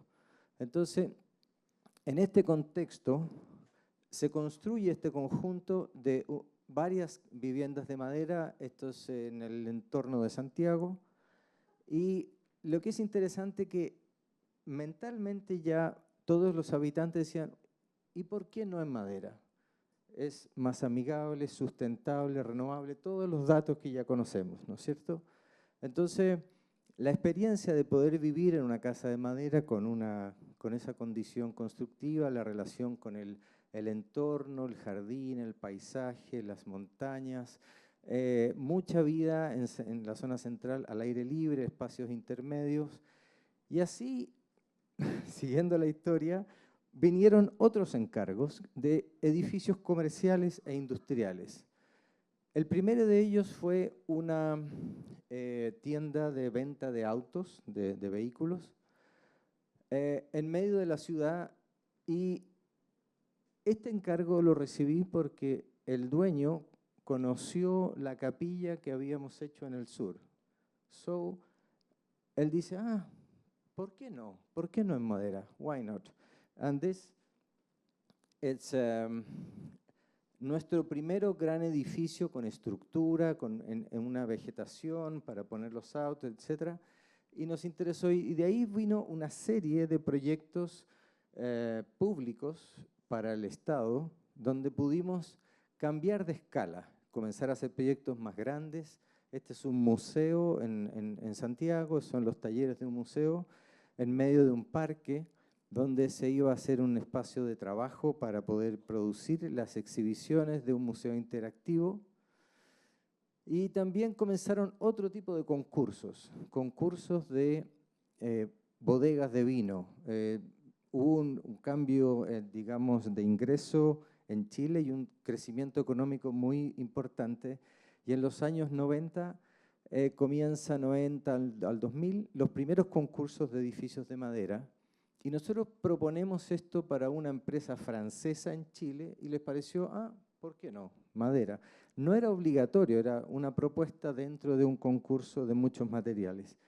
Y finalmente proponemos hacer este edificio, que es una serie de naves de trabajo para producir vino, y íntegramente en madera porque, bueno, el vino desde siempre trabaja con la madera dentro de sus procesos y nos parecía muy natural poder usar eso como experiencia constructiva porque es el mismo lenguaje, el mismo material. Otra empresa, y esto de nuevo, sigo contando porque esto es como una bola de nieve que va creciendo. Otra empresa nos pide un concurso también para producir una fábrica de barricas de madera francesa que se instalaba en Chile. ¿Y qué lo que es? Es un gran espacio de trabajo con una zona de un patio interior de luz, una zona donde se produce. Perdón, no voy a poder alcanzar a explicar los proyectos, pero me interesa que conozcan un poco la historia que hay detrás y la zona de guarda de barricas. Otro tipo de proyectos, por ejemplo, era dentro de la tradición constructiva de la zona central de Chile está el galpón, the barn, you understand? Y esto es una aras de caballos, es decir, una clínica donde una maternidad para caballos en medio del campo y de nuevo un edificio prefabricado en madera con, digamos, las características que eso permite. Otro concurso, otra bodega de vinos en medio del paisaje con una expresión más artesanal, de una estructura de madera que permite, digamos, alojar las zonas de trabajo. Otro edificio que fue un concurso para una estructura importante, estamos hablando de 5.000, 6.000 metros, que es interesante porque normalmente a esta altura el concurso era arquitectura, costo y tiempo, es decir, las tres variables, y teníamos que ser capaces de producir un edificio con esas características en medio del campo para, en este caso, un packing de fruta orgánica y un espacio bastante generoso, iluminado naturalmente, etc. Digo esto porque el tema orgánico, por ejemplo, en la comida, surgió no hace tanto, no sé acá en Brasil, pero en Chile fue una cosa que se fue desarrollando de a poco, y todo se va juntando, es decir, ¿por qué esta empresa decide hacer un edificio en madera? Porque tenían al lado un edificio de acero, un antiguo edificio de acero, y dicen, obvio, si vamos a hacer manzanas orgánicas para exportar, ¿por qué en un edificio de madera no puede ser el lugar? Luego viene otra serie de encargos dentro de la ciudad. No sé si acá ocurre, pero en Chile la dinámica económica produce lo siguiente. No sé si a usted le ha ocurrido, pero una casa no dura más de 20 años. Porque esa misma vivienda es demolida para hacer un edificio. Si tú haces una vivienda dentro de la ciudad, a los 20 años va a estar demolida. Y este caso, por ejemplo, era en medio de la ciudad, una tienda renta un terreno para construir un edificio que solo va a estar ahí 10 años. Luego se desarma y se lleva. Es decir, este es un edificio arrendado y desmontable. Es decir, se construye, está 10 años, se lleva porque luego va a haber un edificio de departamentos. Entonces, diseñamos estructuras hace un tiempo para terrenos que van a ser de renta y luego este edificio se va moviendo, se construye, se deconstruye, etc. Y finalmente, de nuevo, ¿por qué madera? Bueno, porque la madera permite eso fácilmente. Claro, todos los suelos de hormigón quedan ahí, pero toda la estructura, revestimiento, se piensa de manera prefabricada para poder ser reutilizada. Otro terreno que ayer la CASU mostró un proyecto muy bonito, digamos, de hoteles. Tradicionalmente en Chile teníamos hoteles de hormigón, de ladrillo, etc. Hoteles de madera era impensable. Pero hoy día, como la mayoría de nuestros mejores hoteles están en medio de la naturaleza, desde hace unos 20 años se comenzaron a construir en madera. ¿Por qué no en madera? Entonces, donde en el fondo la construcción es una pequeña intervención dentro del paisaje, mínimo impacto, porque el espectáculo o el valor principal es el paisaje y la geografía. Entonces, este es un hotel en medio alrededor de una viña, de una bodega, de un campo de viñas, en medio de un paisaje natural, y donde cada una de esas habitaciones fueron prefabricadas y puestas ahí sin tocar el bosque. Era muy importante poder construir, no hay camino, a todas esas habitaciones se llega caminando, entonces fue complejo porque había que prefabricar y traer estos módulos sin tocar el paisaje. De esa forma, la madera de nuevo va conquistando territorios que eran propios de otros materiales. Y claro, como se ve en la imagen, el paisaje es el gran valor. La envolvente, la estructura, es solamente un espacio que me permite estar ahí de manera confortable. Y otra cosa interesante, el Estado.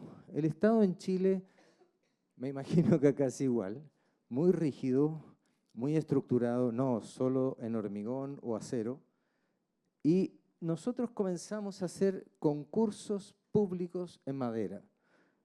Este es un centro cultural que se hace un concurso y en Chile no se había construido un teatro de madera más o menos 100 años atrás. Y cuando proponemos hacer esta estructura en medio esto es Santiago Centro, una zona patrimonial, y habían unos muros de unos edificios existentes antiguos, y el proyecto es una estructura que está dentro de esa cáscara de ladrillo, y tenía que ser prefabricado y montado para poder desarrollar ahí un gran auditorio. Cuando esto lo proponemos, no fue fácil porque el prejuicio era en madera no, que la madera es peligrosa, se quema, etcétera, etcétera.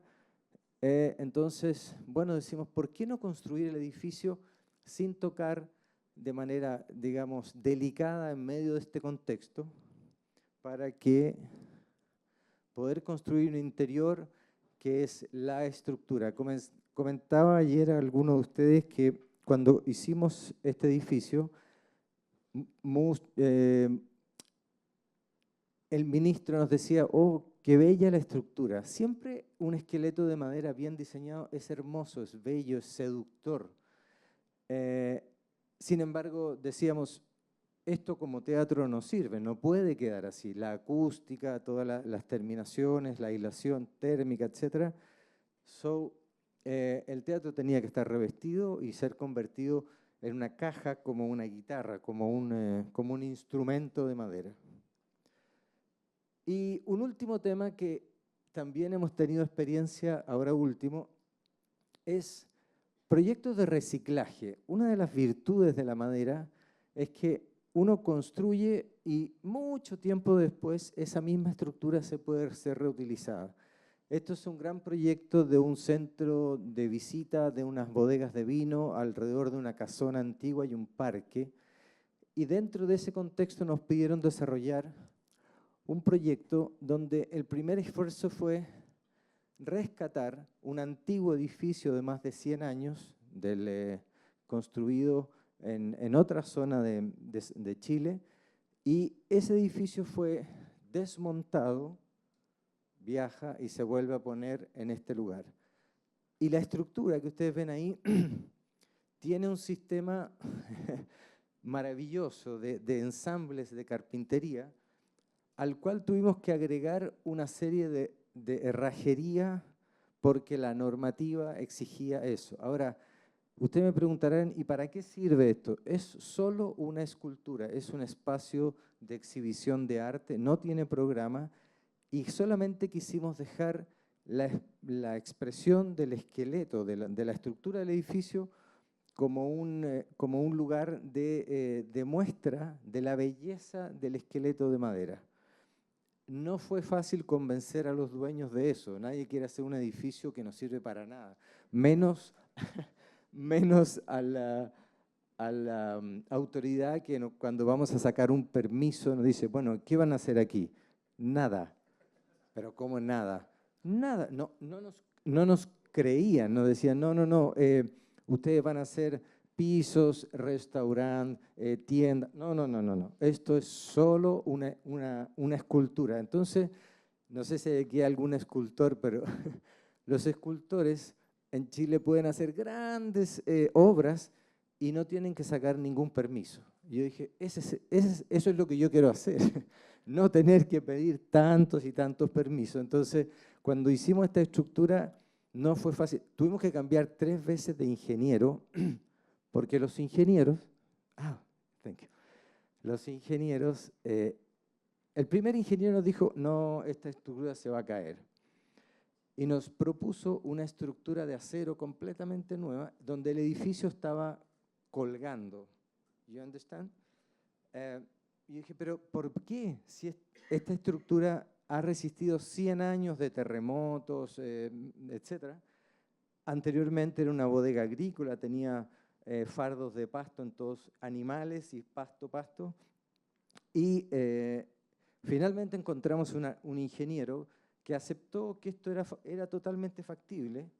Y bueno, y ahí está el edificio que hoy día es, como les decía, un espacio que va a ser de exhibición de arte.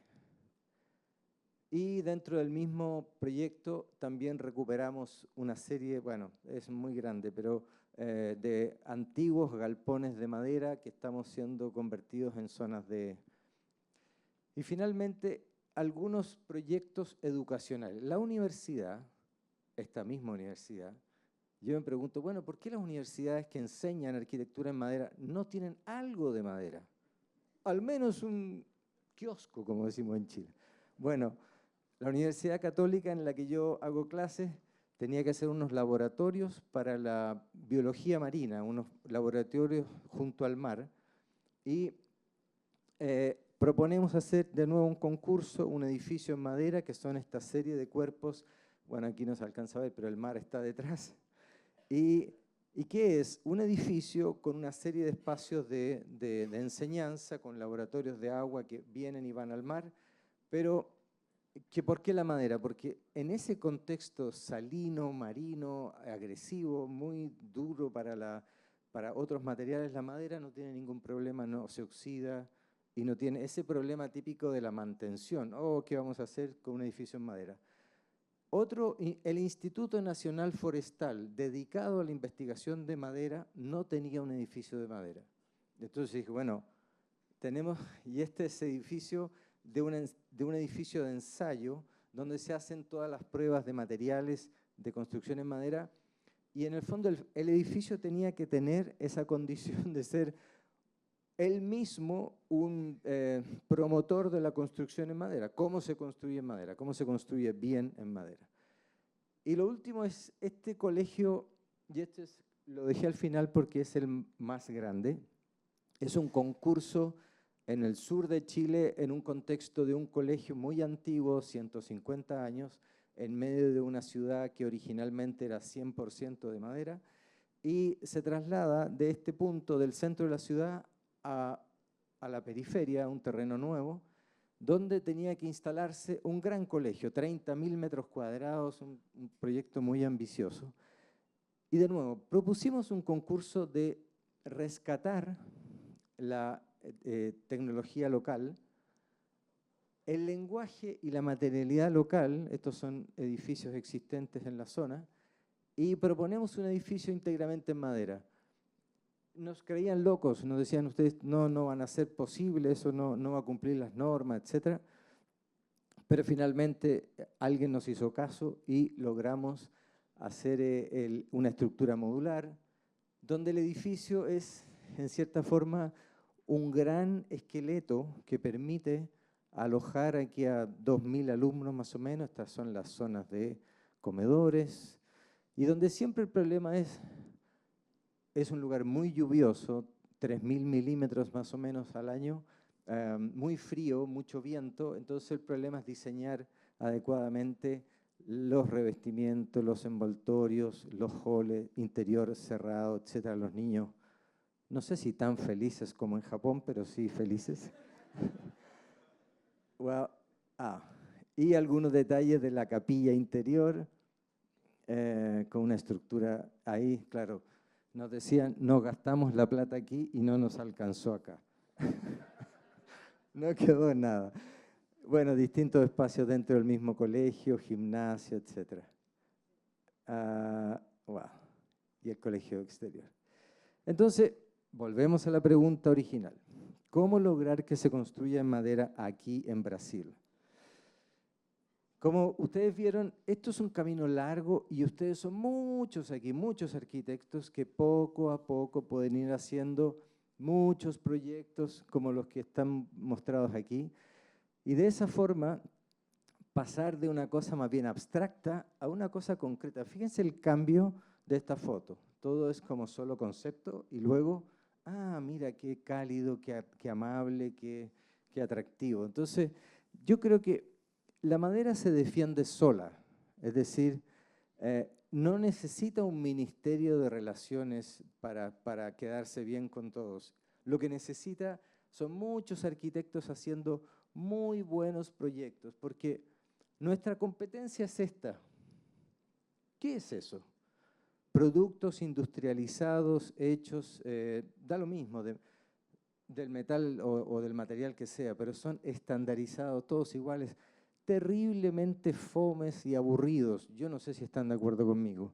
Entonces, ¿qué debemos desarrollar? Bueno, volver a recuperar una condición natural de la madera, que es una estructura bien diseñada, que recupere esa condición artesanal de la construcción, una forma con variación, una forma con esto, que es como el dolor de cabeza de los ingenieros.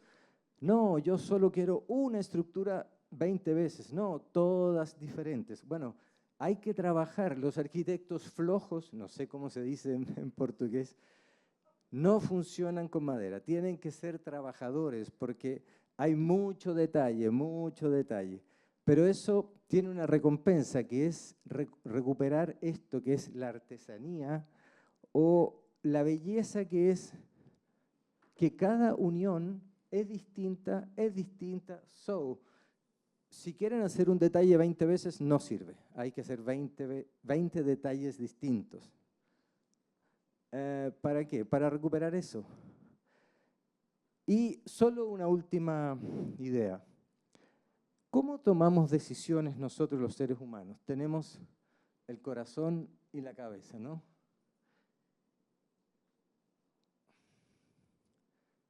El corazón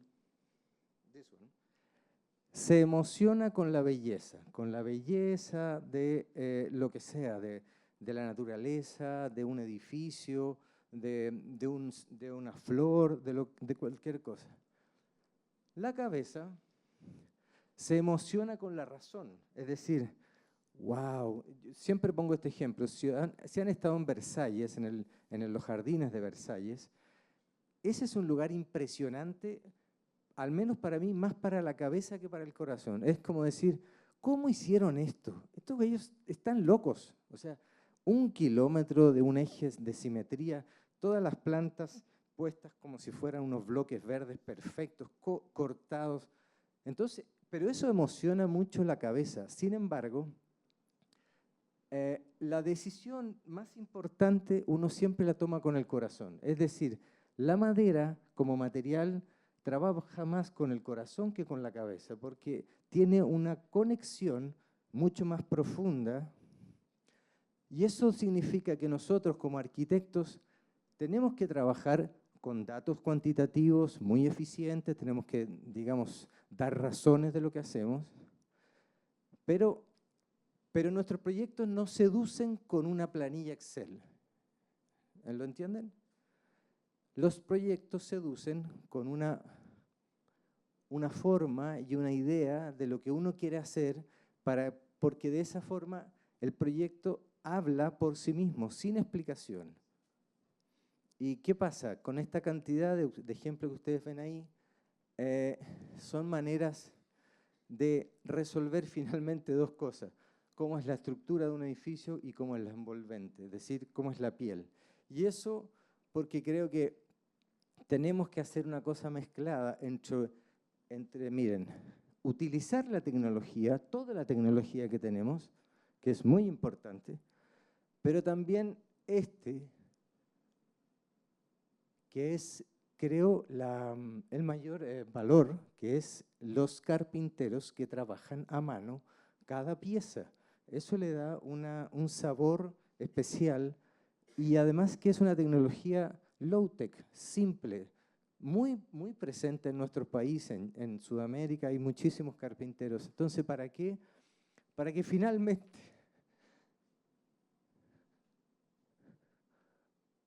el tiempo, esa es una carreta, yo no sé cómo dicen acá, muy lenta, ¿no es cierto?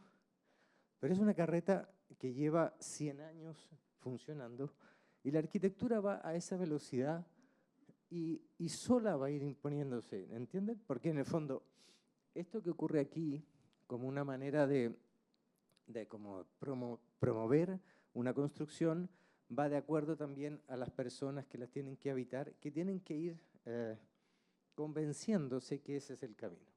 Eso es. Muchas gracias.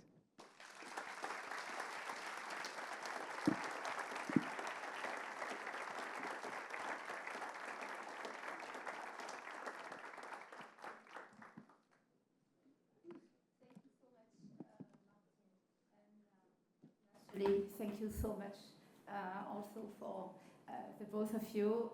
I think we had a very wonderful morning, very inspiring. I take with me a few words or a few sentences like tree and wood is life, imperfection is life, and timber is telling stories. So this session was dedicated to the right balance between tradition and innovation. This is also an interesting picture for that. And also the way to achieve the transition toward a more sustainable architecture. But it also pointed all the benefits of the use of wood to create very unique spaces, and your spaces are all very unique.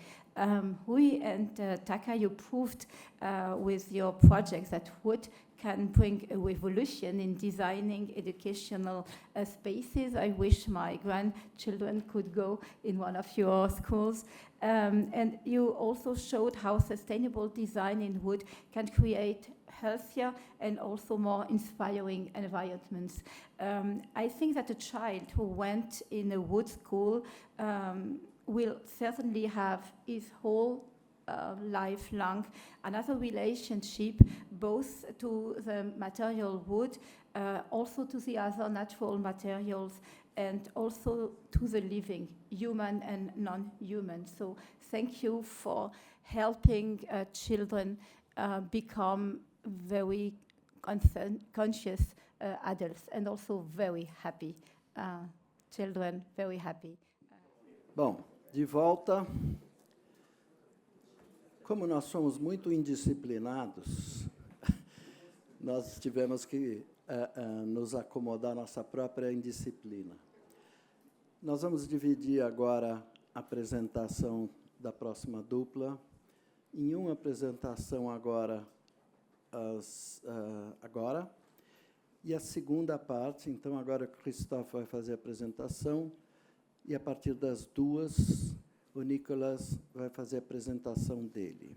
E as perguntas, como a Dominique já falou, vão ficar para o final das 3 apresentações da tarde. Então, eu peço disciplina de horário, se possível, porque tudo tem um limite. Às 5 horas, eles tendem a apagar toda a infraestrutura de filmagem, e a gente vai ficar sem espaço para as nossas perguntas. Então, também, sem mais delongas, vamos ouvir o Christophe e a incrível experiência do Estúdio Lada. Thank you.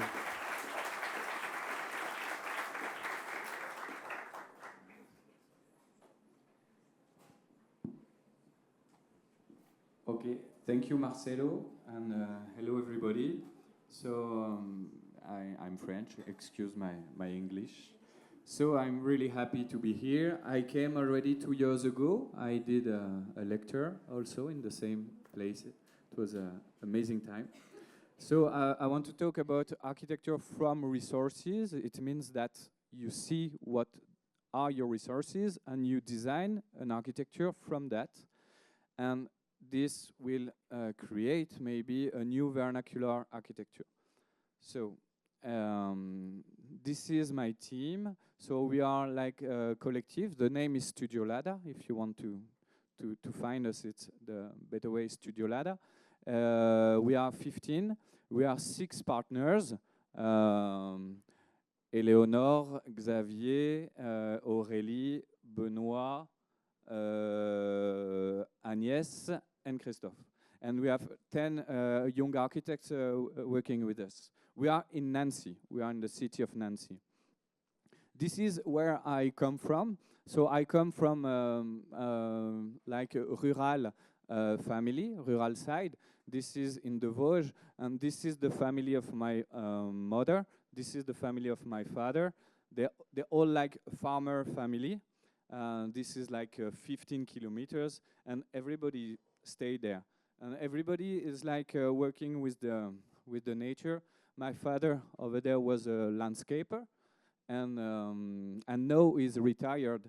And with my mother, they start a nursery of native fruit trees in the landscape. And now there are like 5,000 trees, and they sell it really cheap to continue that native trees.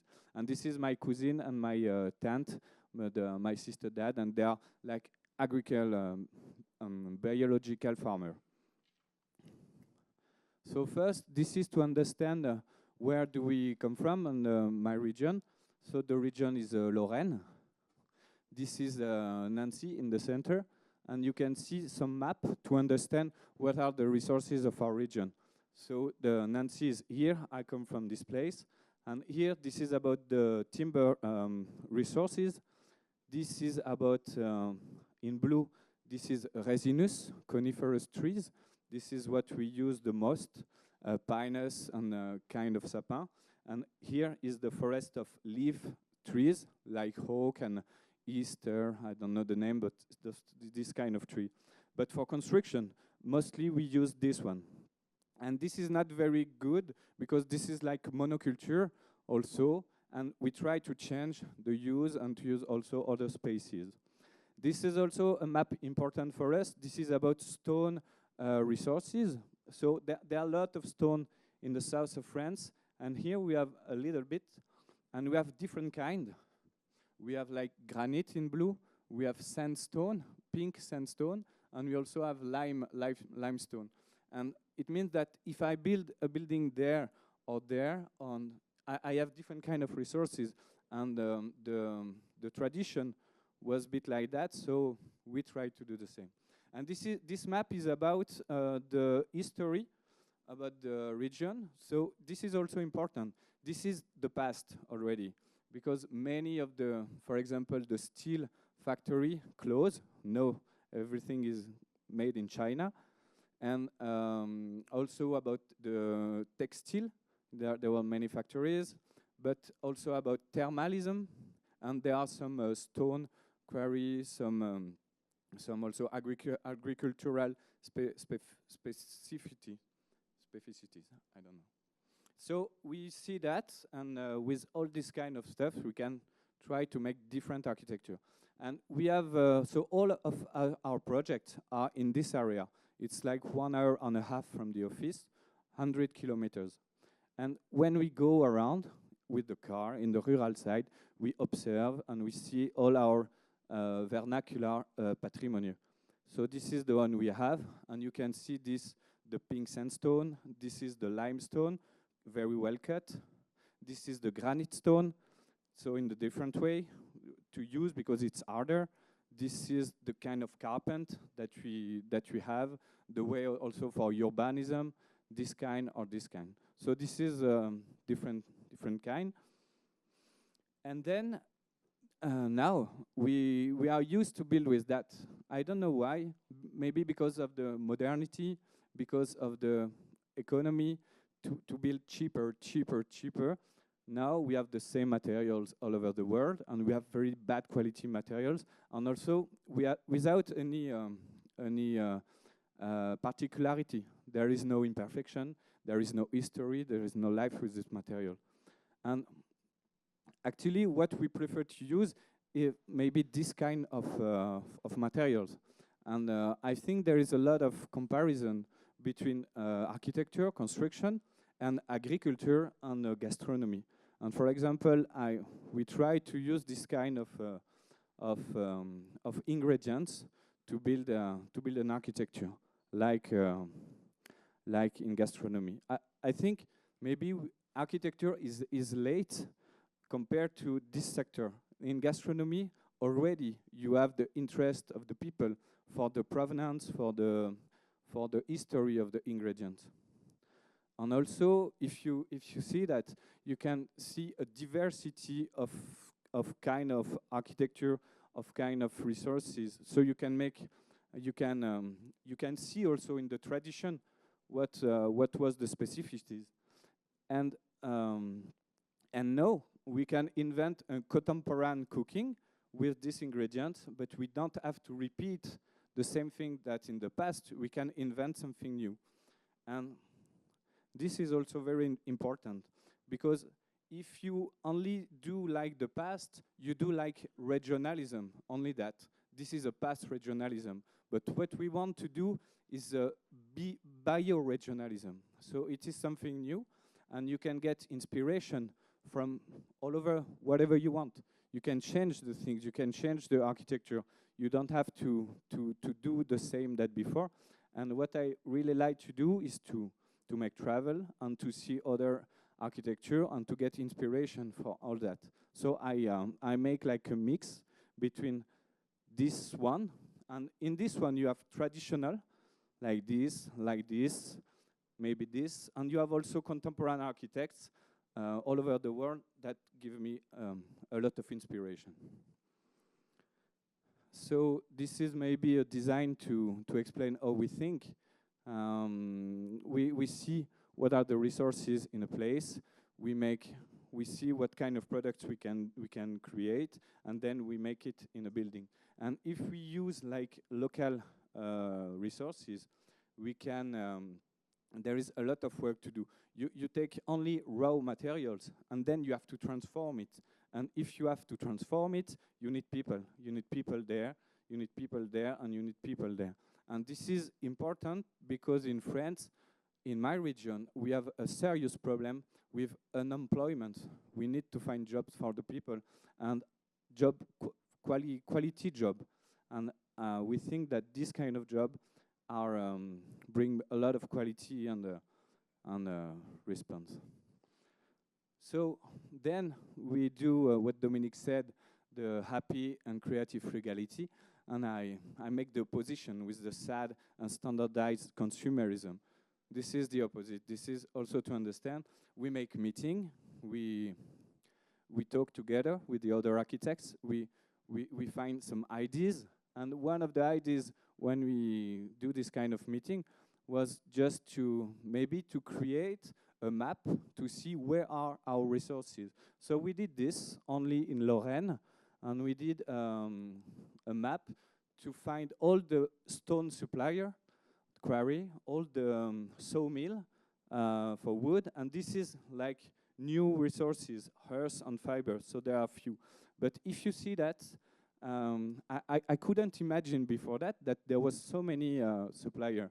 And here you find also the geographical area. Here are the quarry of sandstone, here limestone, here granite, here are the pinus and sapin sawmill, and here you have the sawmill for leaf tree. And this is not enough. You have, again, after that, to understand how they work, what they do. So we did for each one of the supplier this kind of visual to understand how they work and what kind of product they can give to us. So we did it, for example, for the sawmill, and you can see that there are many different kinds. For example, this one is a big one with 30 workers. and then you have some others. This one is a small one. I work a lot with this one and the one before. This one is very small, only 3 workers. This one is a big one, 50. And this one is a middle with 14 workers inside. But you can see what they provide, and you can get some ideas. So maybe the question about Brazil is, do you know your resources, the existing resources? Do you know the existing suppliers for natural materials in your region? You know, we have been in Mococa the last days, and on the way, in the car to go to Mococa, I saw 3 sawmills on the way. So there are already 3 small sawmills existing over there.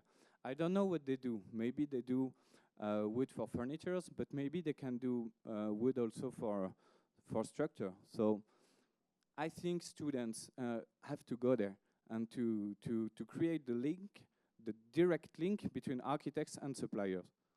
So be pragmatic, go into the field, ask for the prices. Money is the most important, in fact, and for the origins, and touch the material, create your own map, your own catalog. And so in my region, the reality is that in my region we must have natural wood. So I try to use more this kind of wood. This kind of wood are also interesting. You know, we have to use both of them. But most of the time, if it's possible, I prefer to use this kind because it is more direct. And I love also to create myself, my beam. I prefer to design it, maybe better than to buy a simple one, a big simple one. So now, some projects to explain that. This is a small shelter in a forest in Bertrichamp, and it was a project only with boards.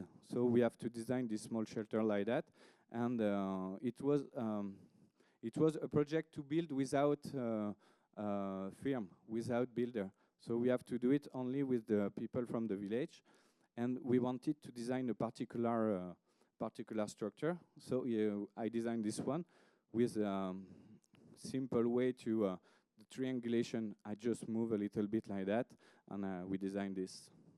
And these trees come from the forest. We asked for a sawmill mobile. It's a truck that come.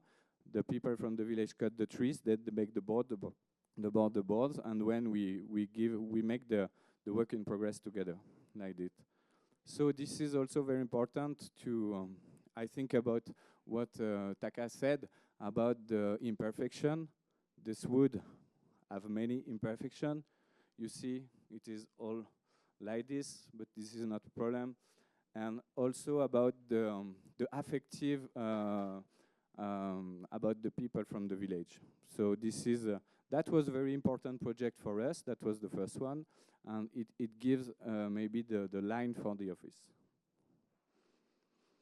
And this is another one, also important. This is a tourism office. So for us, it was the perfect project to say, I want to build a building only with the material from the area. They make promotion of the area of the tourism.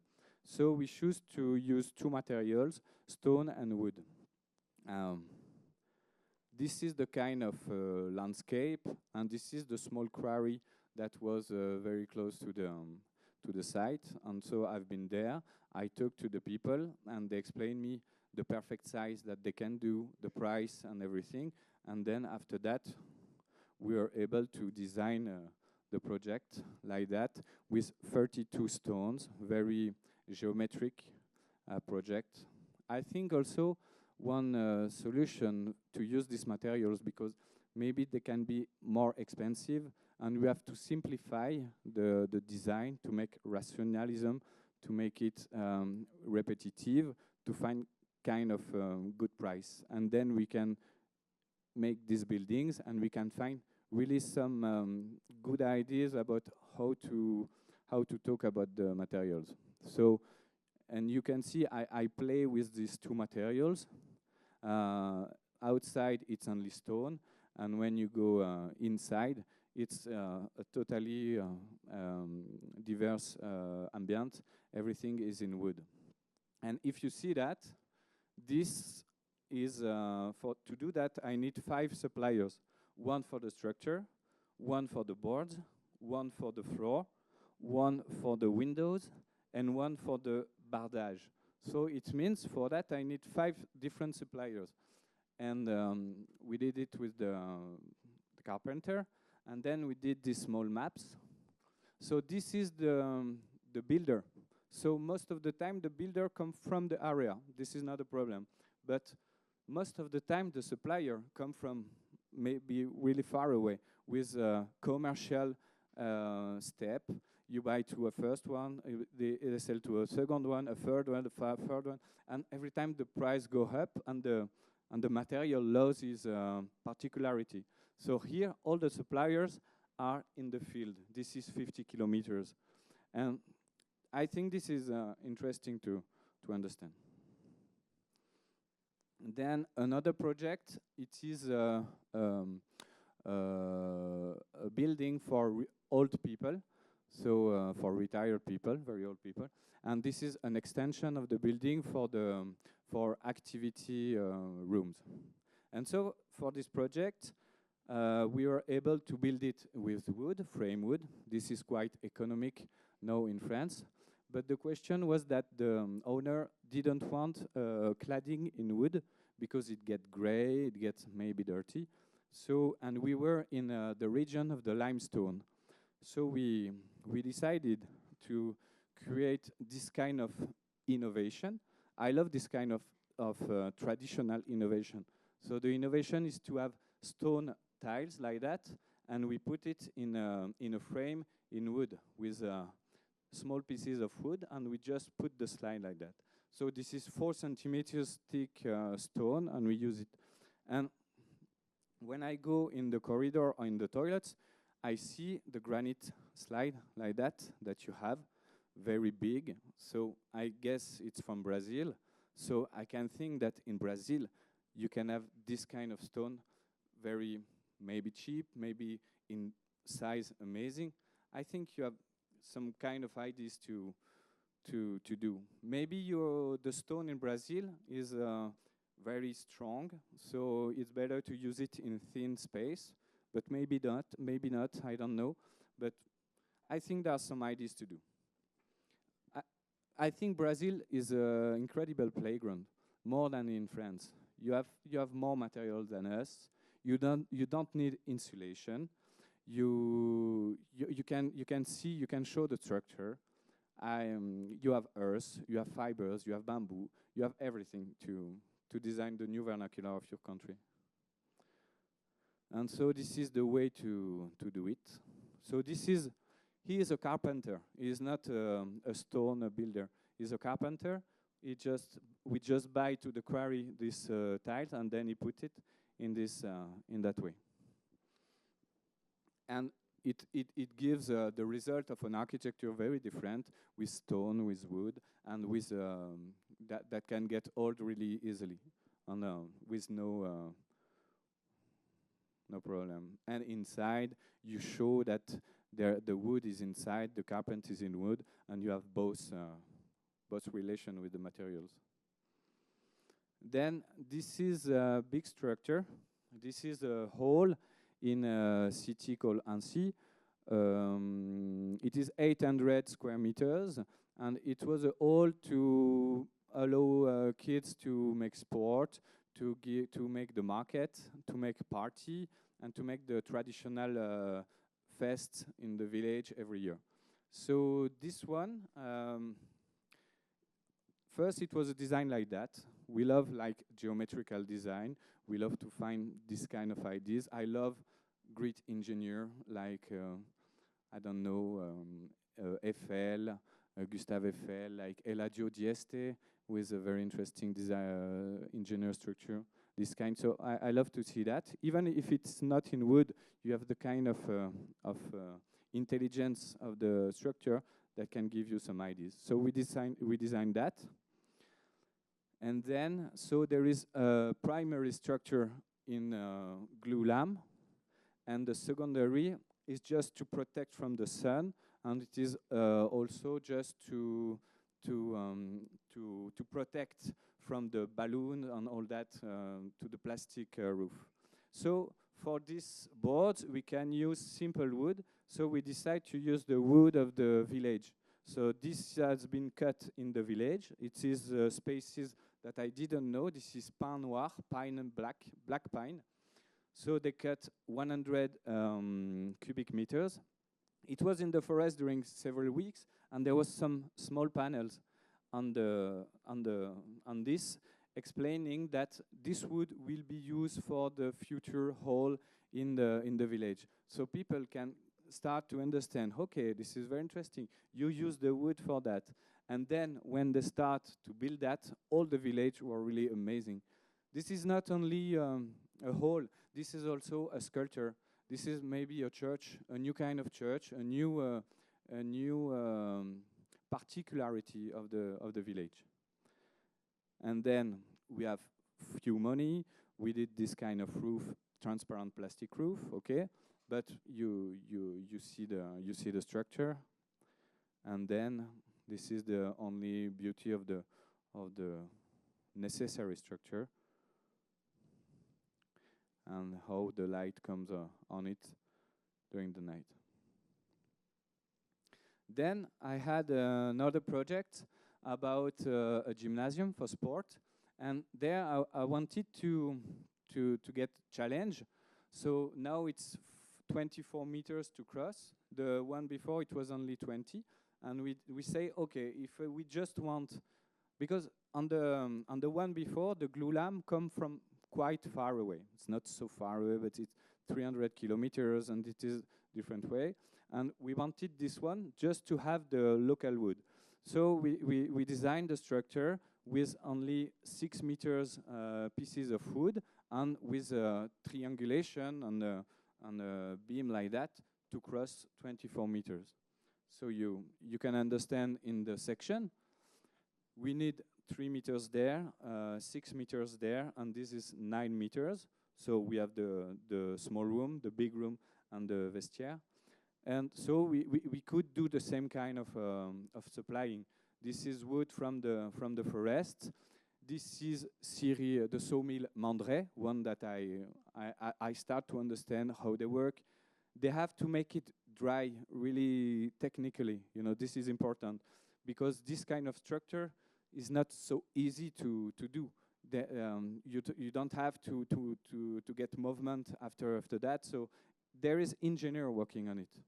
This is important also because if we talk about frugality and maybe simple structure, we can think that we go to the past and we don't need engineer.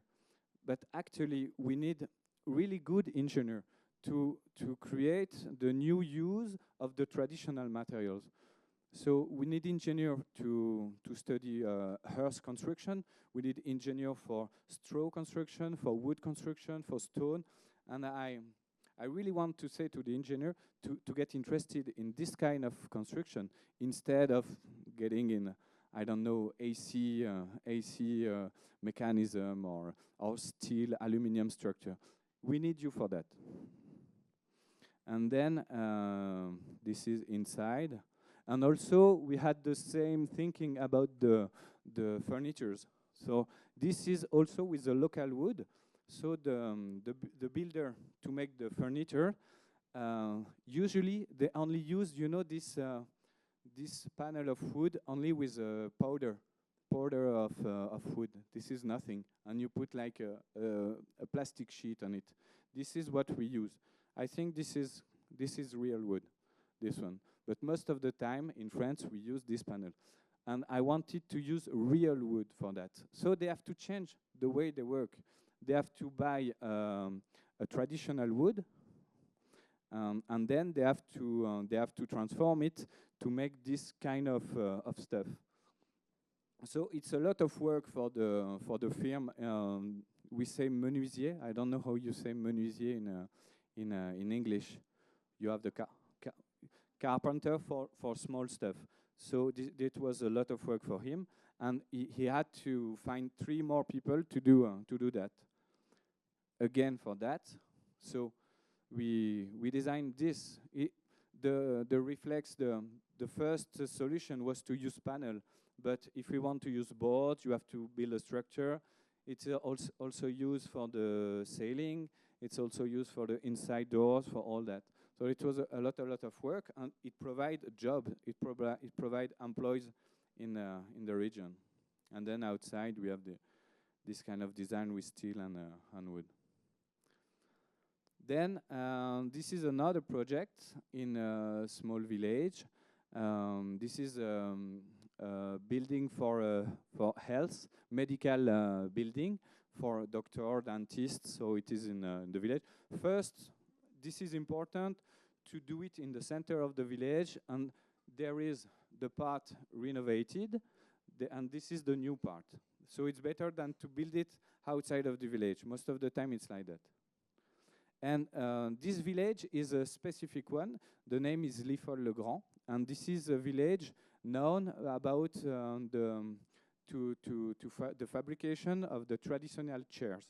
So they have, it is really well known. So when we start this project, we think we can find an idea in relation with these capacities. And if they make furnitures, it means that all around, this is forest for hardwood. This is oak forest. So maybe we can use a kind of structure with oak. So we designed this one. This is a structure with hardwood. You see, it's quite different. Hardwood, we use it in more thin section, and also you don't have to go very long. So it's only 4 meters crossing. And this is the different place to wait for the doctors. And here you can fold there, so you need just a protection. And we designed this kind of protection like this, which is actually a reproduction of the traditional canage. I don't know what is the name. In French, we call it canage. What is? Pali, yeah. Exactly. Actually, this kind of design, we see it more like in Asia, in Thailand, or this is maybe a bit more exotic, and I'm interested in this kind of design. So I was very happy to find this pattern also in the western side. So we did it with four thick, not thick, thin boards of pine. And you can see the difference between the two woods. I think this also can be interesting. In Brazil, you have a very different wood, and you can combine the different quality of wood, and you get diversity of design. And that's it. So you get also the visual protection. It's like a confessional, you know, confessional in the church. So you don't see and you get protected like that. So another one important for us, this is the most urban one, is a market hall in the center of a city called Saint-Dizier. Saint-Dizier is a city with real problem of unemployment, and the center of the city get more and more empty. They destroy some old houses everywhere. There is no life. So there are some funds from the government to revitalize this kind of city. And so this one, the market, has to be one idea of revitalization. And so we decided to make a building in relation with the food, with the gastronomy, with the provenance, what I said. So we choose to use stone and wood. And I used stone before. You know Gilles Perraudin? You know a little bit of him. He's an architect, the French architect that used big block of stone. And I wanted to find new way to do in the contemporary architecture, and we wanted to use the traditional technique of arch there.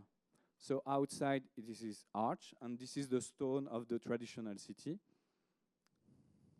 So this is the quarry to provide this. This is like 30 kilometers from the place. You see, this is very big quarry, and they have like all the tradition to extract it.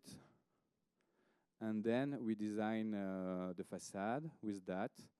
We understand all the tradition of the builders, of the traditional builders. It was very interesting.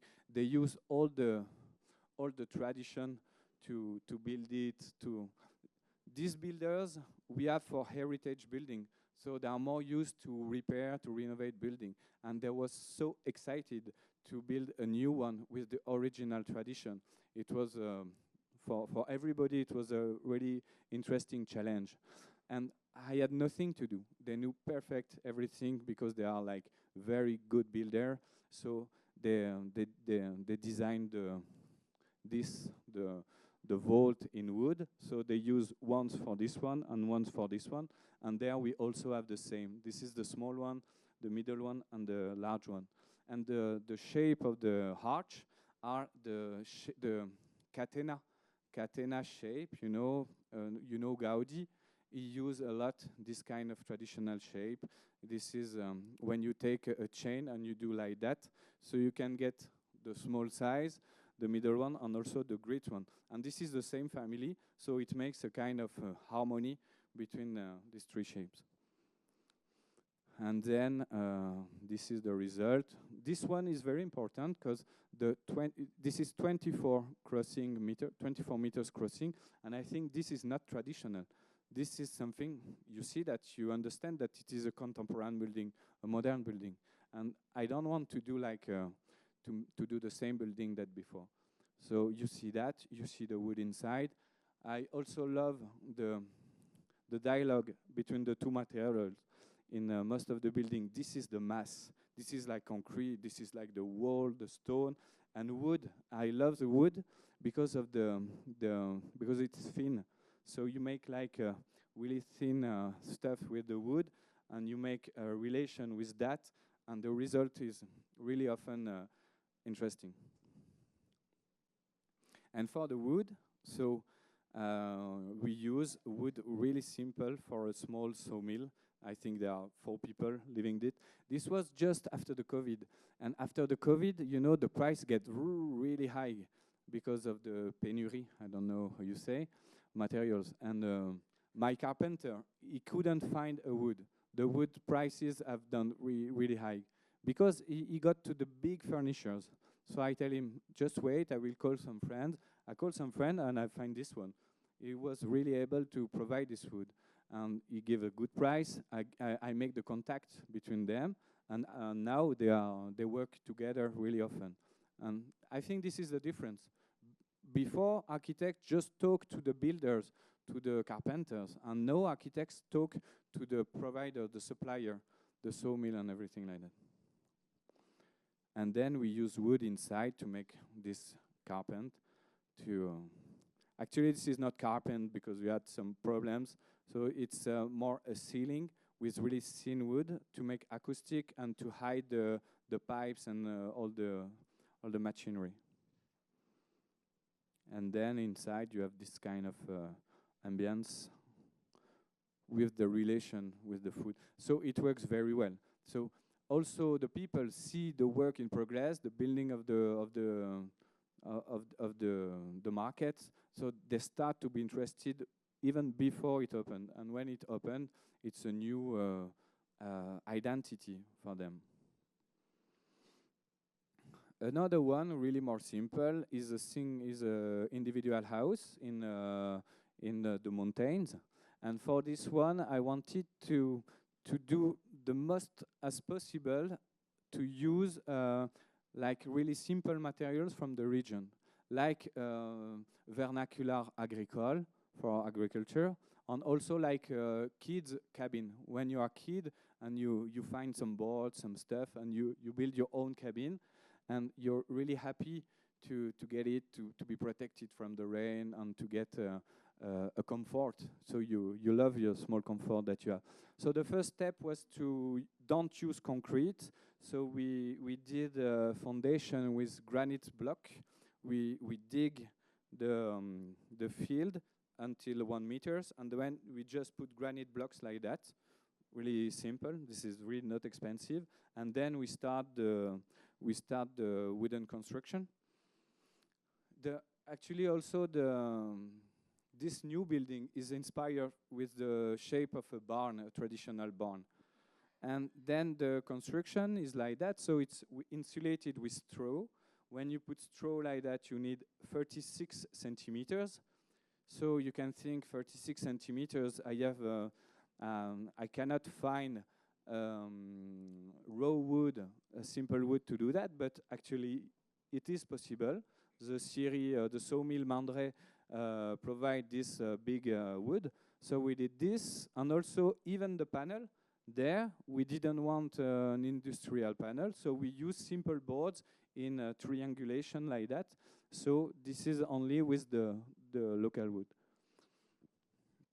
And then inside we use hardwood to make the partition and everywhere. So hardwood is expensive. So to do that, it was a little bit difficult.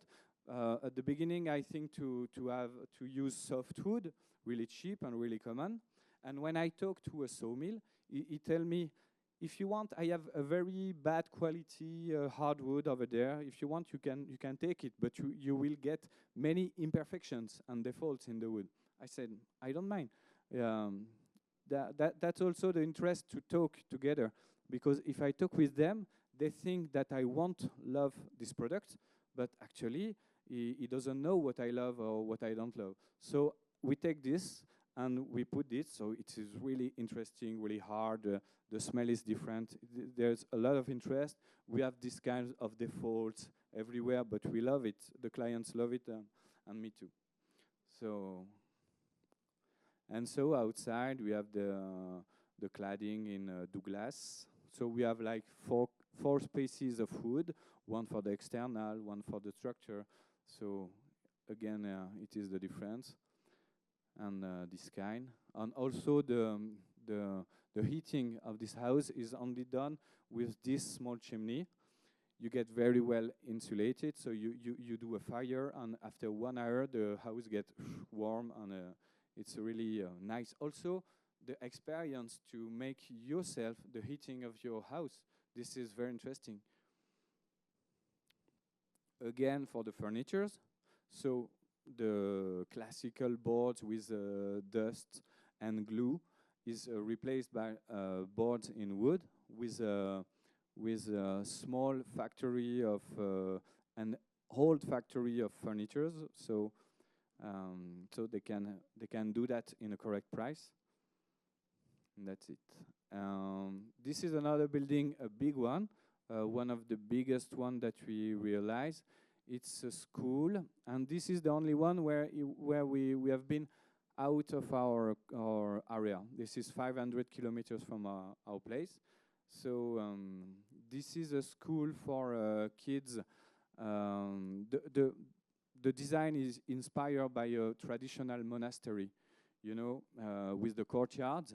So here, this is for the small kids, 3 to 6 years old. This is for the older kids, 6 to 11.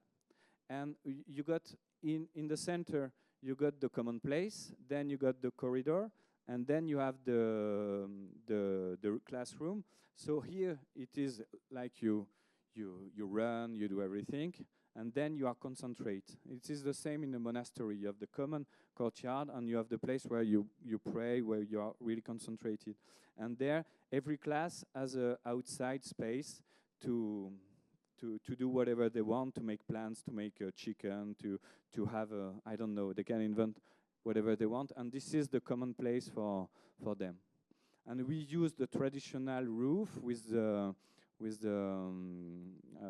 tiles of argile, earth, and then a structure with a wooden frame. And also, we wanted inside the school to have a wall, particular, a big wall. Also for the thermic, it's important. It's important for the thermic to keep to keep the warm inside. So there is a tradition about earth in this region. First, we wanted to use rammed earth, but rammed earth is very expensive. So we find and we design with some other friend architects from the Frugalité Heureuse movement also, and with them we gone to this solution. This is a concrete from earth, so it is made like concrete. You make water, you put earth, you put sand, you put argile, and you put just a little bit of cement, 7%, and then you can do earth concrete. And that was interesting because a traditional builder from concrete have the tools and have the knowledge to do that. So we did like that with 2 different kind of earth, and when you do it and when you open it, you get this kind of colors coming on the wall, and you can see that this is a earth concrete. And inside we find the walls with the furnitures and all that, and the carpet. And this is the design inside. I think we have many Japanese influence and ideas in our project, but I think all over the world we are all really inspired by the traditional Japanese building. This is another one, which is offices for a municipality, and this is quite the same kind of process of thinking about the traditional roof. The plan is like that. You get a big space in the center, you get the frame, and for this wall we wanted to use massive materials to keep the warm or the cold inside the building. And so we did this kind of experimentation with brick like adobe. So this is not pressed. This is just shaped in a small stuff with a straw and then we put it inside the walls. And to do that, there is no firm able to do that. This is the first step for a new sector. We want to create a new sector in our region, but this is the first step. So we ask for some companies who have the knowledge 500 kilometers away. They came and we organized this I don't know, these things for students, for kids, for people from the village to know the technique. This is a small whole market in a village. This is 200 kilometers. And this is also the link between a contemporary architecture and the traditional neighborhood. So we find we need solar panels on the roof, but I don't like solar panels in architecture. So I always want to hide them. So they are there, you don't see them, and then you get this shape, and we make the subtraction of this kind of form to get the relation between the two buildings. And we have 3 woods. We have oak, hardwood. We have softwood for the carpet, and we have Douglas for the cladding. This is quite the common use of the wood that we do in our space. And inside it's like that. And then the use. This is always, I think, singular and specific architecture make this kind of appropriation really fast for the people. So they use it for market, for party, and all that. This is a new project that we are working on. This is a bridge in wood, and this is in the center of Nancy. So I just need 5 minutes with my bike to go to this place. I'm really happy to work on it. So this is a wooden bridge. This is 30 meters to cross. But this is actually, to cross these 30 meters, you know, to go high with a slow slope, and you have to get down with a slow slopes for the people with handicapped people. So it's 300 long, this project, and it is all the landscape to design there, and also this new place there. This is traditional building, and this is a new one built for the justice offices.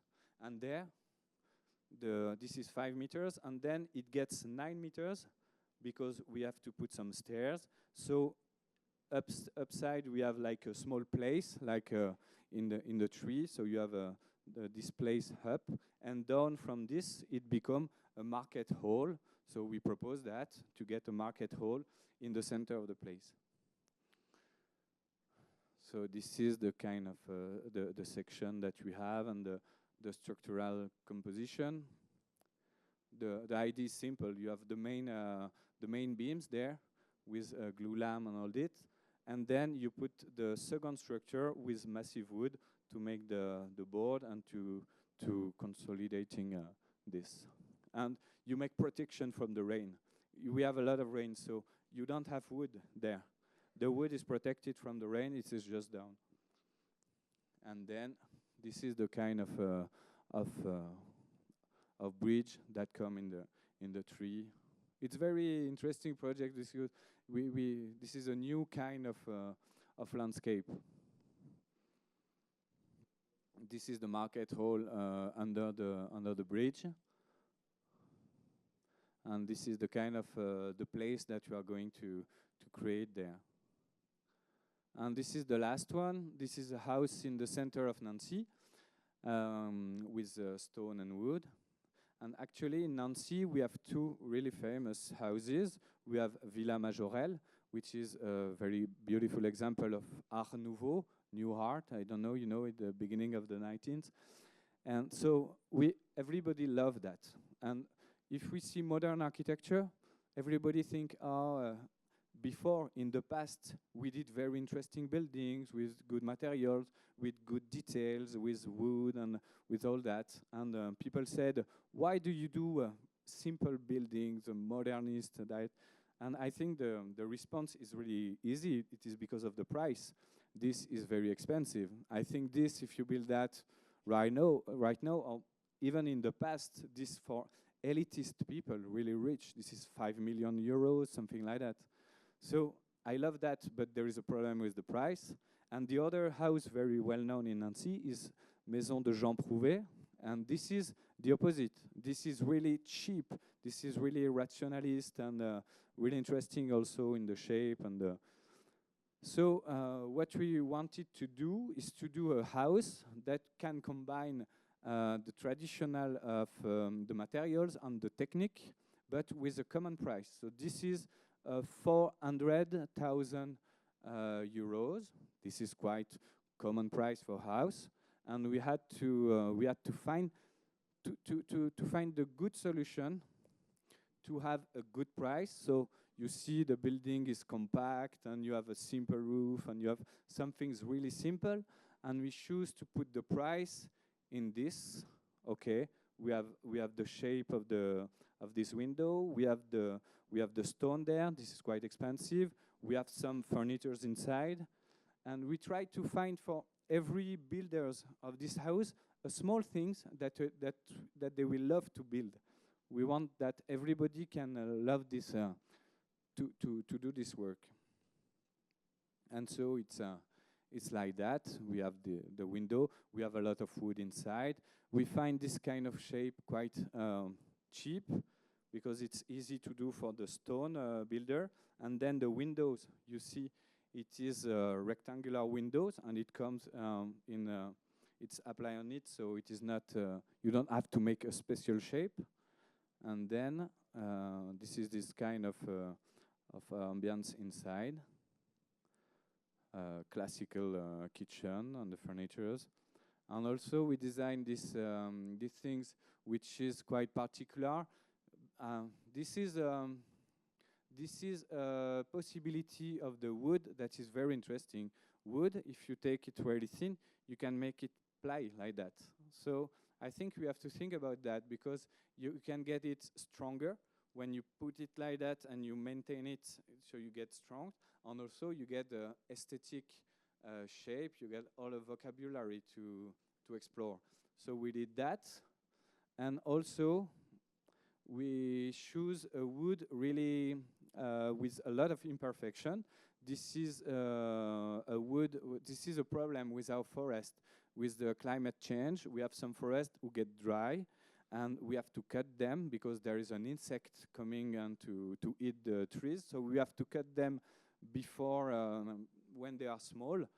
So with all this wood coming, we can burn it, or otherwise we can use it for construction, but we have to find ideas for small small pieces of wood, and we have to accept also to get this kind of blue, we call it blue imperfection or black imperfection. And so we use it there, and it is like ink design on the boards.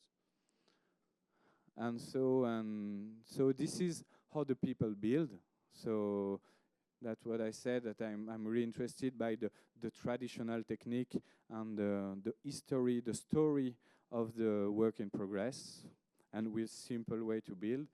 And to finish, I did in this project a portrait of each of the builders, so the cover and everyone.